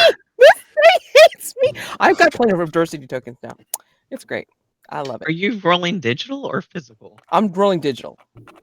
Yeah. Get some action dice, honey. Like, I know, right? I'm going to start finding my physical dice in half a second. No. I really do think the online dice rollers just being amused because I find high enjoyment in my own players, like, failing. So now it's like if they were watching this, it's like they would get some high enjoyment from me failing a lot. I tell you. So just saying, this is kind of like karma. Dice karma. I'm gonna say that you are sneaking your way to the door. Mm-hmm. It is fairly quiet, actually. Like there's a couple of creaks, but they're not too loud. You're doing a good job. While you make your way to the door, what are Bella and Joey doing while they watch this? I think Joey is like very like has a distance between him and Mel, but like he's like trying to slowly get that way as well.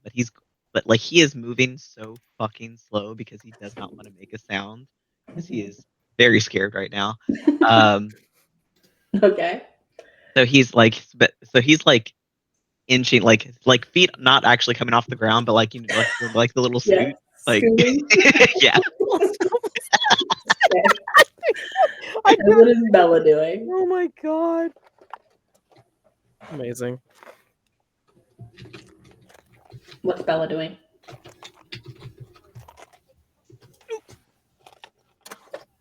Bella. I think Bella's still confused because they telling Bella like all this stuff. Just a little amazed that they somehow went from one house to the other. So she's following them around. She's trying to puzzle everything out. Okay. Mel, as you make your way across, you get pretty much at the door.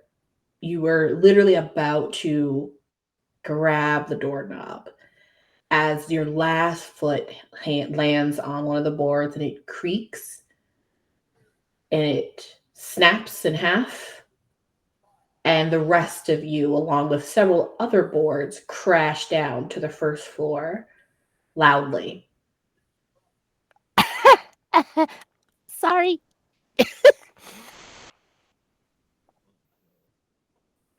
What's everyone doing? I think Joey's literally just like frozen in place, listening.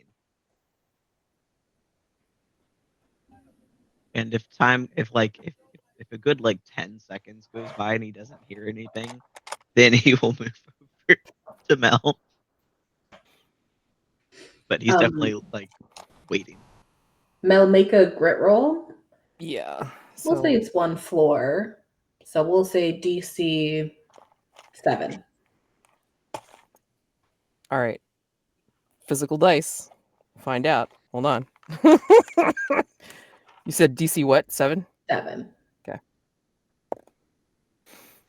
4, and I will be using 3 adversity tokens to just match it. Okay. So you have a little minor injury, like when you fell, the boards below you broke your fall, I guess. But you have probably a couple of splinters and spaces you did not want splinters. But you're alive and nothing's broken. But you are now on the first floor. And in fact, you are in what you can assume is the living room or the front foyer, because you can see the front door. And behind you, as you kind of like get your bearings, is a beautiful, large, but very old and disheveled fireplace. And a huge hole in the ceiling as you look up. Bella sticks her head out in the hole. Mel, are you okay? Yeah. Ooh, that's Probably see both of our heads just like peek out, like. Yeah, I'm okay. You guys all right? Yeah, we didn't fall down through a floor. I kind of want to jump down there though. Bell. And just kind of holds his head as it's like, that was loud, and that was probably not a good thing to do after just having fallen down a floor. Yeah, he just kind of like tries to get himself up. He's 12, he's flexible, it's fine. He's just like kind of dusting himself off. I think at this point, Joey's definitely like, well, if that didn't bring, like, you know, if there's someone else here and they didn't come after that noise, like, we're fine, is where his head is at. So he'll like, we'll come down to you. Just be careful and yeah. Yeah, I'm not going anywhere. Yeah. Okay. Also, you guys are able to navigate around the hole, get out of the door, and into the hallway. The hallway, there's a bunch of doors on the right and the left of this hallway, but they're all boarded up except for the one you've come out of. And then you can see around the corner, there's the stairs that go downstairs, but there's also a spiraling staircase that goes upstairs. So you guys take the stairs to go down? Yeah. You guys head downstairs and you are all back together again. And now it's official. You're 100% in the old abandoned house. In the living room, there is again a heavy layer of dust. You're lucky that the staircase is still intact and none of you fell through that because it looks worse for wear. The windows are all boarded up, and the front door, even though it should also be boarded up, it isn't.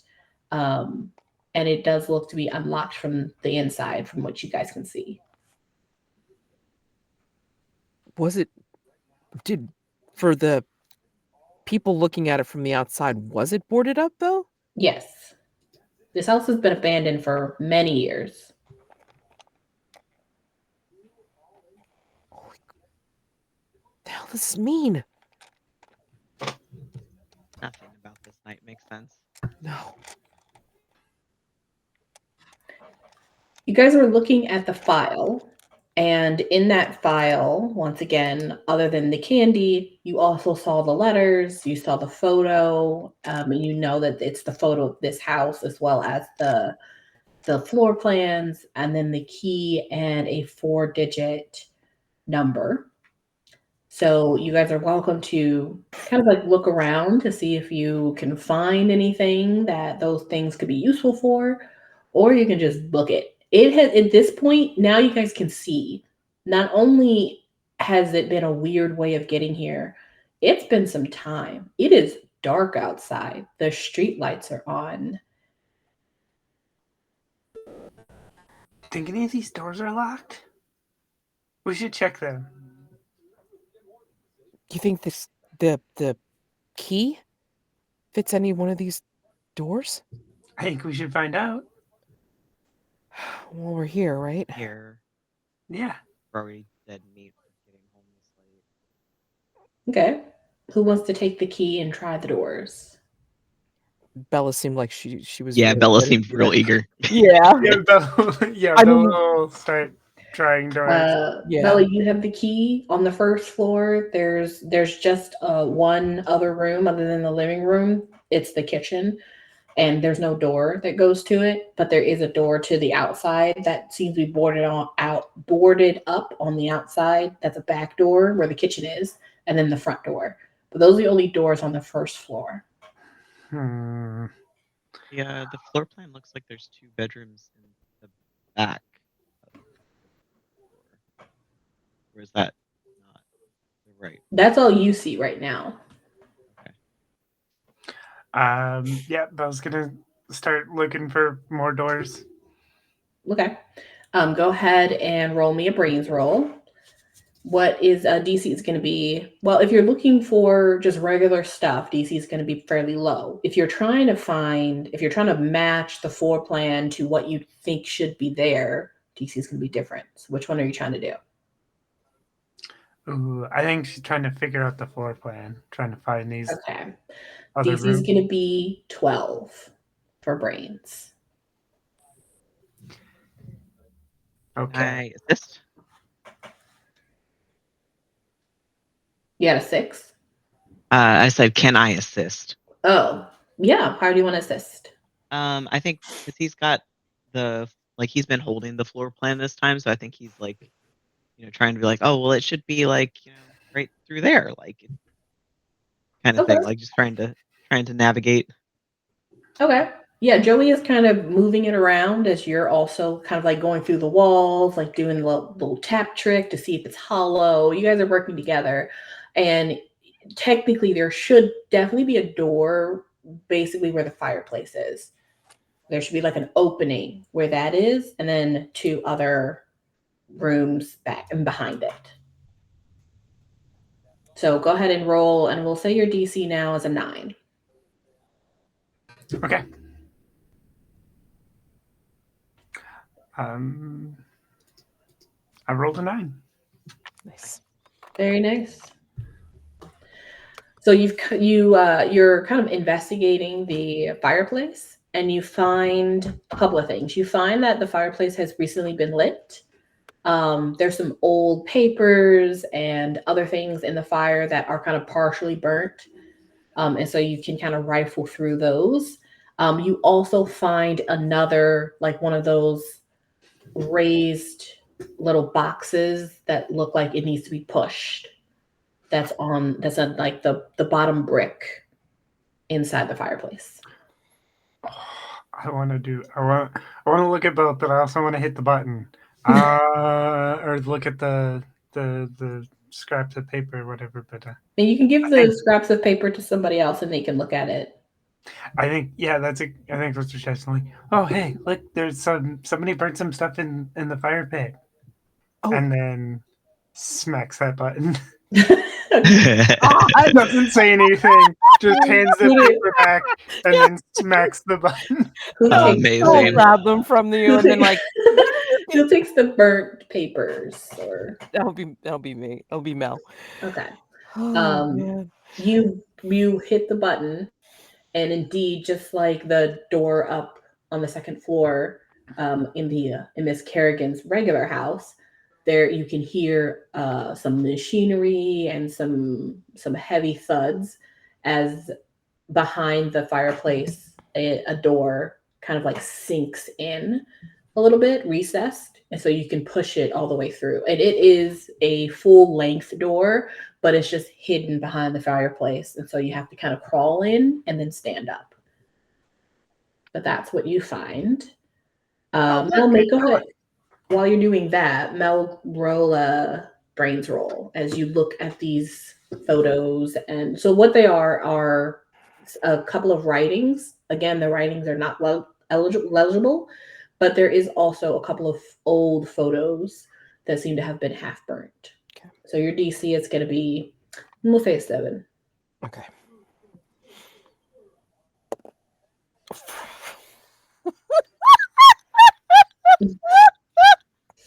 This is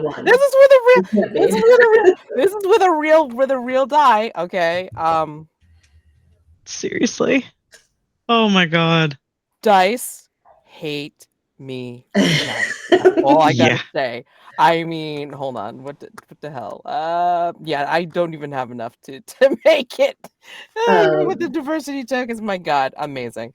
Amazing. I just have to laugh. So what I'm going to do next is I'm going to ask you for a grit roll. Sure. DC is going to be, let's say 12. Okay.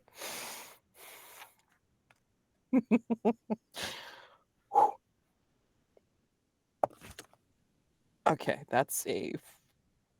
I agree with Captain Ziggy. You should play one of the games where like the low rolls are the good ones. No, because okay. Anyway, then it would just switch. Yeah, I know exactly because it'll know to switch on me. 4 plus even my adversity tokens are not going to make it, so it's another fail. I love these things. Oh you my are God, amazing. You are horrified. You're petrified. In fact, you're holding on to this photo as you look at it and you can't move. You're having a hard time even blinking or breathing because you understand what you're looking at. Oh man. This is a picture, a very, very old picture of Miss Kerrigan herself, the one who's running the haunted house. Except this photo's way too old. It's got to be like over 4 decades ago, but they look identical. Joey, you are in between these two things happening. You watch as Bella disappears through the opening that she's just found, and behind you, you hear just silence from Mel as they're like looking at this paper or this picture. Did the hidden door close after she went through, or is It's still open? Okay. I don't think he's put together that there's something wrong with Mel. I think he's like looks, kind of moving the flashlight around and like seeing if there's any more papers or pictures that are down there. And if not, he like without even looking at Mel is just going to be like, "Come on, we should catch up with Bella." Yeah. And just go through. Sure. I mean, like, and then like Mel's like just stricken and struck and like struck dumb and then can't move or anything like that. So yeah, Joey, you follow behind Bella, assuming that Mel is quickly behind you, and Mel, you remain still. Yeah. On the other side of the fireplace, there is indeed. It is a short hallway. You think it is heavily been damaged. The walls have been heavily damaged, almost as if someone's taken a hammer to the walls. They're not really completely intact. This is probably the worst part of this building. It looks as if you guys kept going, it might collapse on you. It looks that worn down.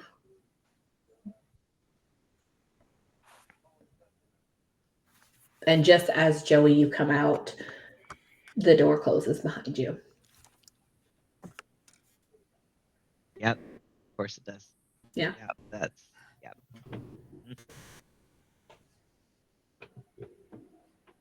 Does it look like it? Is there a way to open it from this side that is visible? No, it is flat.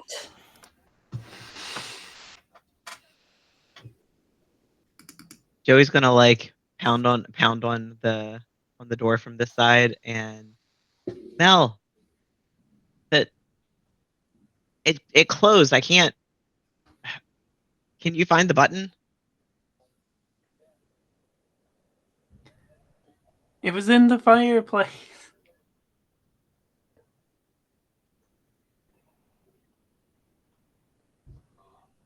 I'll say you guys can look around for a bit to see if you can find a button on this side. Yeah. Yeah, definitely. They'll definitely look there. Okay. No need to roll a brains roll. This side of the house is so heavily damaged that if there was something that was a mechanism to open it from this side, it has since been destroyed. So we're stuck. However, because everything is so badly destroyed on this side, there's clearly been a wall in the back where like a bathroom used to be that has been completely like either like it was half demolished or something and then it was boarded up. So you guys can hear and feel the cool air from the outside if you could just get through the boards. We might be able to handle that. That seems like a way out. I bet I can get through those boards. If I kick it at half as hard as I did. Oh, that's a good idea. You should start kicking it. You kicked it really hard this time. I should kick. Why not? Let's see. We're going to do, so I'll actually say, because there's so much debris around here, you can do a brawn and use your foot, or you can look around and probably find something left on the ground, and I will allow you to do fight. So I'll allow either or. Okay. Fight's better. So I'll see if I can find like a piece of pipe or a piece of wood or something that I can like use to mack at it. Yeah, you're able to find an old rusty pipe. And I'll say that your DC is a 10. If you get anything close to a 10, you'll make some damage. If you get like over, you'll actually be able to get like a hole in it. But I will say that if you get under 5 of a 10, something bad will happen. Well, luckily I got a 9 on the die and it's +1, so I got 10. So yeah, you're bashing at this wall and it is coming apart slowly. You guys can start to see out of this hole as you're making it. You can start to see outside. You can see the grass, you can see the rest of the houses down the lane. You're almost free. Just a few more bashes basically. Inside, I think this kind of wakes you up, Mel, from your stupor as you hear banging. But it's a bit too late as a warm hand gets landed on your shoulder. I'm gonna need a grit roll. Or I'll take a grit or a flight, depending on what you think Mel would do in this moment of being startled. I mean, it's gonna have to be grit even for a fighting chance at this point. Oh my god. All right, hold on. Let me look at how many adversary tokens I possibly have. Oh man, do I need to make a? I will happily make a donation so that you don't die. I love the confidence. I love the confidence. Hey, I know. Hey, Mads. Yes? I know I don't actually know you, but I love you. But this is so amusing. You have no idea. Oh god. My between players would just like die laughing because it's like I'm doing so poorly. It's great. I'll say because you were already startled. What? Well, never mind then. It's gonna give you a pretty low DC, but man. geez, see, like, and you were laughing, but I was right. I'm gonna say you are fully. It's actually the opposite of what happened before. Instead of being petrified, you are at 120% in terms of like absolute fear, and so you're just going off of instinct. So I'm gonna need you to roll a brawn. A brawn. Okay. Yes. Brawn is D12. Okay. Oh boy.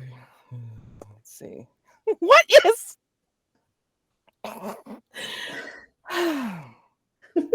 Let's see. Okay, we will come back to you. This is just getting too damn funny, man. Right now.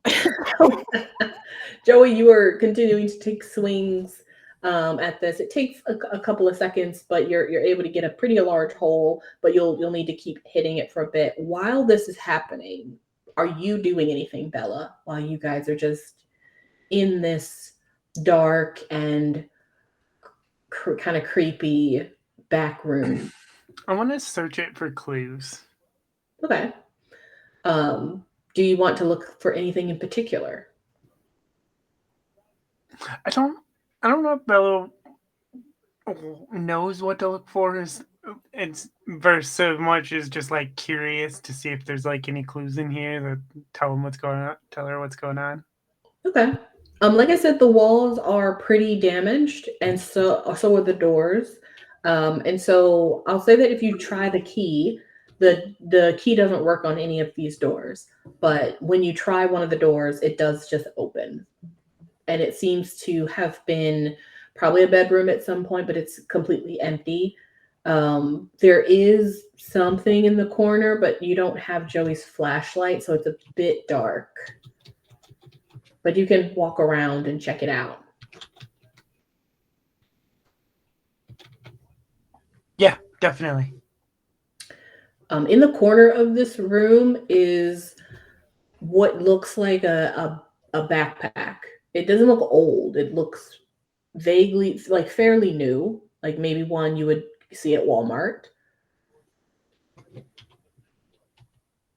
Can I check the backpack, see if there's anything good in it? You can.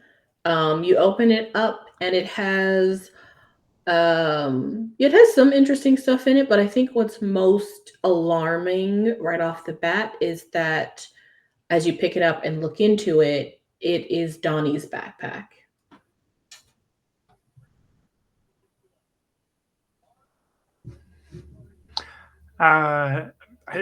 Realizing it's Donnie's backpack, Bella look. Donnie, are you here? You don't get a response of like a voice, but you do hear like a small creak coming from somewhere. And I think at this point, Joey, you finally make enough headway where the opening is big enough for you guys to walk in or walk out. So as soon as that's the case, he feels a little bit better because he knows we can get the fuck out of here. So he's not going to immediately actually go out, but he'll actually like try to see what's going on with Belle. Yeah. I found Donnie's backpack. What? Yeah. I looked through it and it's got all his stuff in it. Inside, there's a magnifying glass, of course.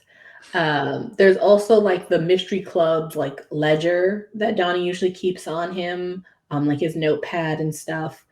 There's like a luck pit kit, a detective kit that he usually keeps on him, a pen, and some gloves.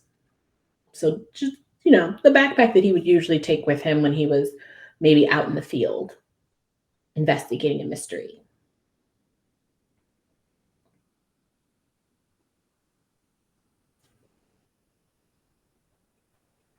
What would you guys like to do?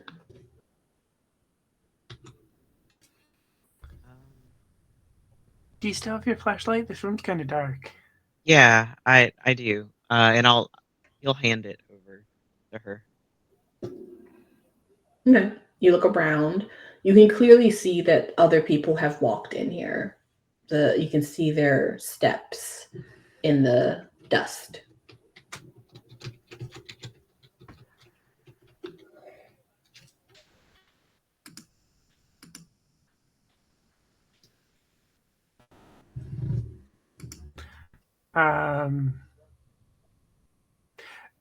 Do they go in like does these fingerprint or footprints go like anywhere specific in the room? They look like they literally walk in, walk around a little bit, go to the window that's in this room that is actually slightly open, and then to the corner where the backpack is, and then back to the door.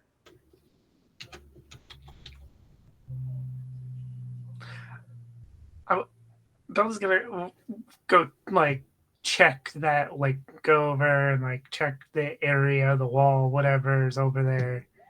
Sure. Those footprints ended at. Joey, are you following along, or are you looking for something different, or did you go somewhere else? Yeah, he's following. Okay.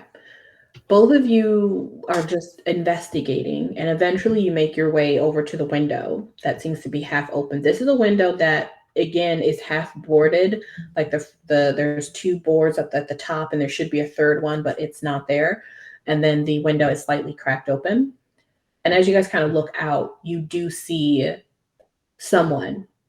They're standing out on the lawn.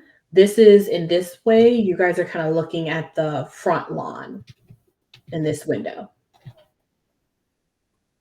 They're kind of shrouded in darkness. Does it look like height-wise that it's like a kid or an adult? I'm gonna say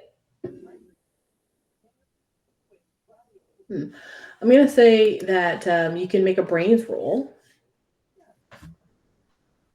All right.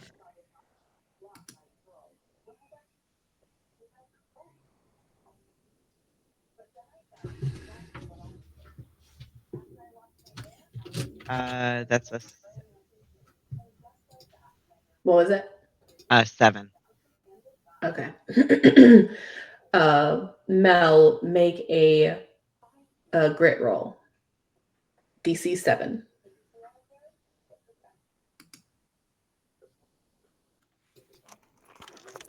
All right, let's try for a different die. For goodness sake, hold on.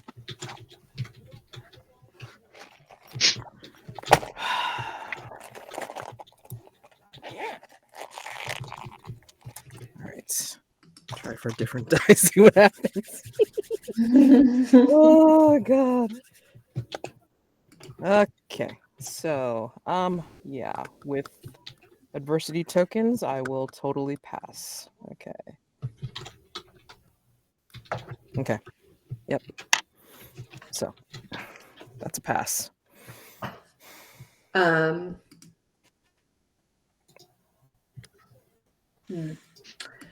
So, Joey, you see the person that you're staring at. There are two people. One is clearly a child, and you can clearly see that it is Mel. And she is standing next to another figure much taller. Perhaps a woman, very, very tall, seems very thin, shrouded in the darkness out in the front lawn because there aren't any lights out there.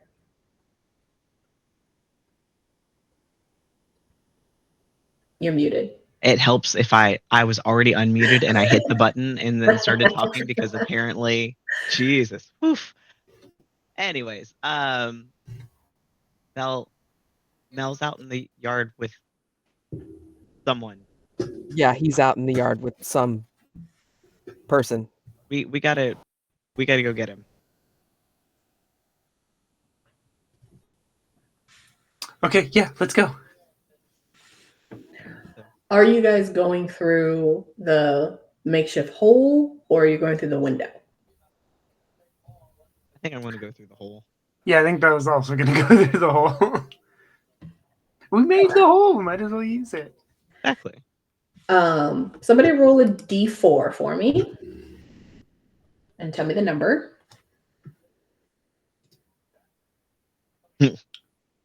3. Okay. Yeah, you guys get out. So you said you were going through. Where did you say you were going out of? The hole that I bashed through. Okay. You guys make your way. Are you running? Are you going stealthily? How are you trying to get to Mel? I'm not trying to be stealthy at this point. Yeah, I think Bella's taken off. Okay. You both are running full tilt. Are you saying anything, or are you staying quiet? Staying quiet. Okay. Yeah. Let's go back to Mel then. Mel, you a moment ago had been startled, and you had tried to fight your assailant, but you were too flustered. And what ended up happening is you ended up doing like one of these little Flail. where the response from the person was like, ow, ow, what are you doing? Stop it, stop. Why are you doing that? Because that person was Donnie. What? He is adorned in you're definitely sure this isn't Sherlock, and it's definitely not a Power Ranger. It's sort of like a knockoff Teenage Mutant Ninja Turtle. It's very base. He just basically has like the orange headband on, like the eye sash, and like is wearing a green leotard. He's like, I don't want to talk about this whole. There was a lot happening. I lost my outfit, and then I couldn't get the rest of the Green Ranger anyway. He's really upset, but he's like, what are you doing down here? You all should be on the third floor finishing the mystery. Because we waited for you, and then we were going to. Okay, so we went to get some candy, and we wanted to go to the haunted house, and we ended up from the haunted house into the real haunted house, and we had been up there and fell down, and yeah. Where the heck were you? He looks up at the hole, and he's like, oh my gosh, we're going to get in so much trouble. Yeah. Yeah. Thanks. Yeah. Look, we gotta just go, and we'll figure this out later, or maybe not tell anybody we were even here. I gotta go get my bag. Okay, just come with me. Okay. And he walks out the front door, and you follow him. Yeah. You two are on the lawn, and he tells you to wait a second so he can go get his bag, and he does that. While he's away, someone else begins to walk up the long walkway towards the house. It is not another trick-or-treater. They're much too tall. They're also quite thin, and they have what you would assume is long hair. At least something is trailing behind them. And they're wearing what seems to be a long dress that's also trailing behind them, almost like the train of a wedding dress. And this figure walks closer and closer to you and stops just in front of you. And you can feel a ghostly chill up your spine. And you both have a bit of a moment where she stares down at you with cold gray eyes, and you hear footsteps behind you as Bella and Joey rush to your side. I think automatically he puts his arms out, like as if to kind of, like kind of defend, guard them, like that sort of thing. Like, stay back. Who? Bella and Joey, you are now right behind Mel. Who? And you are also seeing this vision, this woman. Who are you? I'm grabbing Mel. Same like I did going into the passageway, just like grab and pull back. You are all holding each other as this woman walks 1 step, 2 steps. She finally gets close enough to where you can see from the light that's left. And she looks like Miss Kerrigan. She's wearing a different Halloween outfit. It's more of like a long wedding dress, but like it's old and tattered. And but as she steps towards you, she's really gliding towards you, but there's no mistaking it. The woman's face is Miss Kerrigan. They are identical. And she just kind of smiles at you. Miss Kerrigan? Yes. That is a sweet costume. Her head cocks slightly. What are you all doing here? Well, see, we went into the haunted house, and then I ate a bunch of candy, and then we got separated, and somehow we ended up over here after I followed them, like I followed their footprints, and then we ended up over here. So one of my traits is paranoid. One of my flaws. He's real freaked out by all of this. So like he's legitimately like backing up and pulling Mel back, and if Bella is in front of him at all, he's going to be like also trying to pull her back, and if not, he's got like an arm like to like push her. Yeah. I think as Mel feels like, Joey pulling him back. I mean, even so, he's gonna ask the questions like, why did I see your picture? Like over 40 years old, and you look like that. She sort of not nods, but she kind of moves her head from side to side in a slight confusion, as if she's not really sure what you're asking. But she simply just lifts up her hand and motions to the pathway. You kids should get home. It's late. And like he kind of like turns back and like kind of mutters to the others. It's like, Donnie's in the house. What? Donnie's in the house. Want to get his bag. Did we see Donnie?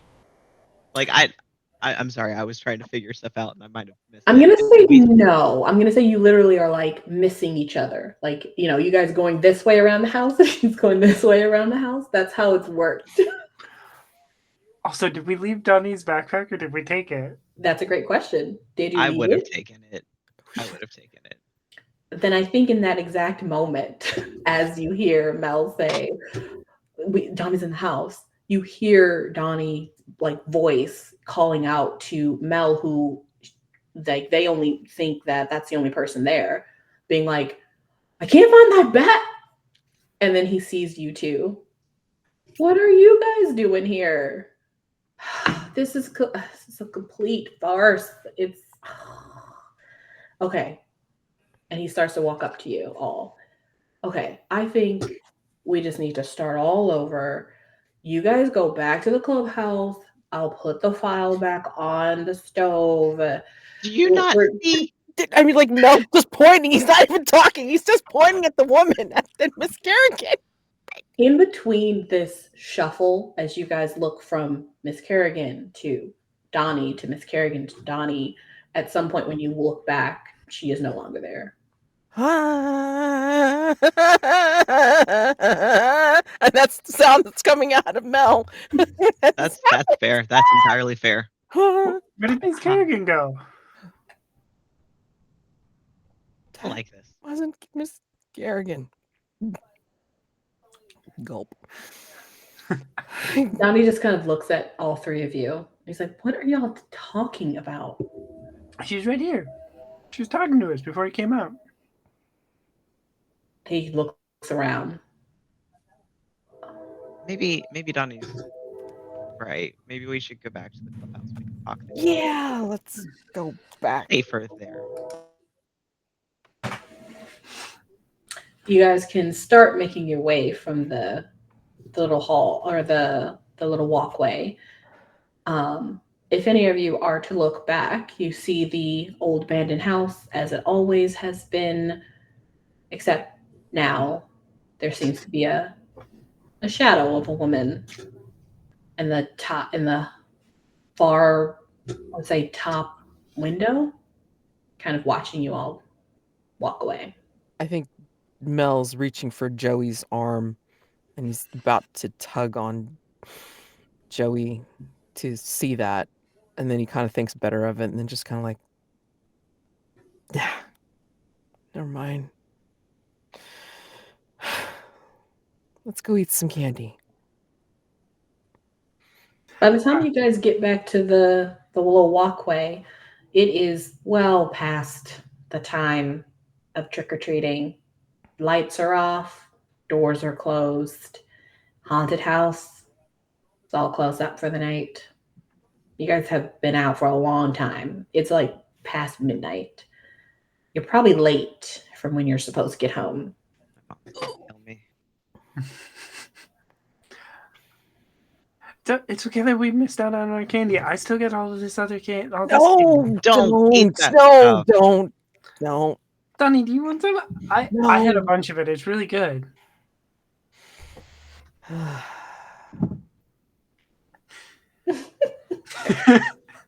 Donnie is walking with you guys, but he's just been talking a mile a minute the whole time, talking about how his plan failed and how this wasn't how this was supposed to go and how he's really annoyed and how we need to start all the way up from the beginning. And at one point, as you guys are walking, talking to him, you're offering him candy. He's like, I've actually already had it. It's delicious. I know. Miss Kerrigan makes it personally. She has like a whole kitchen full of really good stuff. As you're telling each other this, you all see, and you're walking down the little lane, you all see a car come up behind you, and it's a police car, and it's the police chief. And he just sort of drives up next to you guys. Oh, you guys are out late. Do you need a ride home? Yeah, I probably should. Otherwise, my mom's gonna get real mad. Well, get in the back. I got a bunch of confiscated candy from some of the teenagers from earlier today. You guys can have that, and I'll drop you home. Thank you. Thanks. Awesome. The door opens. You guys are able to get in. Donnie is still sulking, just talking to himself at this point. Billy grabs him and pulls him into the car. I think once we're like actually in the car, like Joey would be like, "What do you mean we have to start over from the beginning? That your plan didn't work? What do you mean?" You all learn in the drive home that Donnie wanted to test your mystery-solving prowess. He had planted the file. He had known that you guys were going to eventually make it to the house, but you guys kind of took a lot longer than he expected. And so he kind of went earlier to kind of set up, forgot where he put his bag, which was super annoying. And then he heard this loud crash. Everything went wrong. And he's pretty sure you guys are going to be in deep trouble for ruining the house. But also that his plans didn't work. And now next year he's going to have to do this all over again. How else is he going to be able to test that you guys are worthy of the mystery club?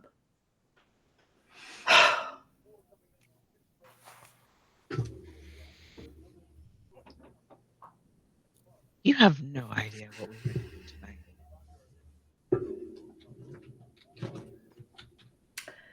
And I think we'll end our adventure there. I mean, descending on Donnie in a rage.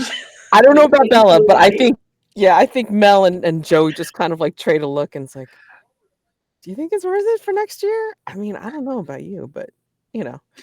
See, what I think is that on the way home, Bella sugar crashes and falls asleep. That I believe. That I love. That makes perfect sense. Probably like kind of like, you know, her head lolls between like. Donnie has most likely lost 3 members of the mystery club, which were the only members. So, you know, he's back to recruiting, probably. We were worthy. And that's the end of our adventure. The Mystery Club's Mystery of the Witch. Great job, everybody. So fun. That was awesome. I'm glad you guys enjoyed. You all can actually catch, or you can actually buy this adventure on DriveThruRPG. It has a bunch of different avenues you can take, all of the clues and the assets that we've used here today. And I will eventually be coming out with more mysteries that the Mystery Club can solve coming up. So you can catch it there. And you can also catch me on the Agent Journey podcast after this, as well as on YouTube, Agent Journey podcast. And you can actually catch our Halloween special that is starting on the 30th. Yeah, it's the 30th, the 31st, and the 1st. They're going to be doing Mystery of the Witch again, but it's a new scenario that will eventually come out. So that'll be fun if you're interested in listening to that. Anyone else have a sign off they'd like to do? I definitely do. If no one else does. Hi everyone, I'm Sophia Olivia Scott. You can find me at Nerdy Teddy on Blue Sky. Let's see. November 7th, I will be on Valorant's channel playing Quest, also for charity. I believe that is Extra Life. I am also the storyteller for Fields of the Dead, a Midwestern zombie apocalypse, which is a Walking Dead show on Nerds with Dice. We just last night had our mid-season finale, so we are on break until December 13th, which is a perfect time to catch up on all of the shenanigans and find out who got kidnapped and all of that stuff. Other than that, I am also the founder and one of the chancellors for Nerds with Dice, and we have a bunch of stuff happening all the time. We're currently right in the midst of our own Halloween event, All Hallows, All Dice. Some of the games are also helping support Roll for Wishes, so go check it out. I believe they're on right now playing the Night Hag, but we got games all week up until Halloween, and then we got some community events happening in the Discord, so if you want to come check all that out, please do. I do have one thing that's coming up. So hi, I'm Mack. You can find me at the Mackinine on all social media. I have gotten, this is my second one shot for charities that I've got and fundraisers that I've gotten to do today, which is super cool. I do have one coming up amusingly on the 7th with Van Draith, but it is a different game than the one that Sophia is in. It is a Definitely Wizard, which I'm looking very much forward to because that game is just so silly and so fun. That is the only thing I have coming up. I don't normally get a chance to stream. I really love it when I get to. So if you are looking for players, I would love to find more games. But yeah, that's it for me. Okay, and yeah, I'm Mads again, and you can find me on my YouTube channel, Madelancholy. I'm also Madelancholy on Discord as well as on Blue Sky, and on my YouTube channel, currently running 2 different series of my the mastermind that I've written for the Between role-playing game. Yeah, we'll see how that goes. Like currently up to episode 20 on the one series and episode 13 on the other one. So it's still plugging along, and we're seeing how people play through that. And I've currently written an incursion for Trophy Gold, which is going to be appearing in the community zine Sprigs and Kindling, which seems to be an issue completely packed with trophy, dark, and gold content. But I'm playtesting that one as well on my YouTube channel, and the first episode should be coming out sometime this week. It's going to be a mini series of like 4 to 6 episodes. So it's basically about several disparate people that are going to be visiting a strange town that they seem to have connections with in some way, and possibly even connections to each other as they are hiding secrets, as they get to know what secrets this particular town holds. So yeah, we'll see how this goes. Writing, playtesting, and just plugging along, doing my series and such. So play all sorts of games on my particular channel. Seems mostly the Between and Trophy at the moment, but I plan on coming out with more one-shots in the new year, or other series with other games as well. So, come check it out. And yeah, thank you very much for holding this game, Tanya. This was excellent. Again, my first experience with kids on bikes, and it was great, regardless of dice fails. Thank you. Love it. Yeah, this was a blast. I had A blast. fun. Absolutely. Yay. So glad. Thank you guys. I'm glad you enjoyed it. Again, you can check out a lot of Kids on Bikes campaigns, as well as Brindlewood Bay campaigns, and any campaign that we play on the Aging Journey podcast is about journey through aging, essentially. And it tends to be horror based, but some of them are a little more gritty than others. We're actually right now running a Happy Camper campaign on Twitch, on the Twitch channel of Aging Journey podcast. We actually go live every 2 weeks, every other Friday. And that one is a bit less 90s fun and a more horror based game that I also wrote. So we have a lot of fun over there. Okay. I think that is all of the information and plugs. Thank you guys so much for playing. I hope you all enjoyed watching, and I hope you enjoyed the scenario if you play it yourself. Thank you. Thank you. Bye.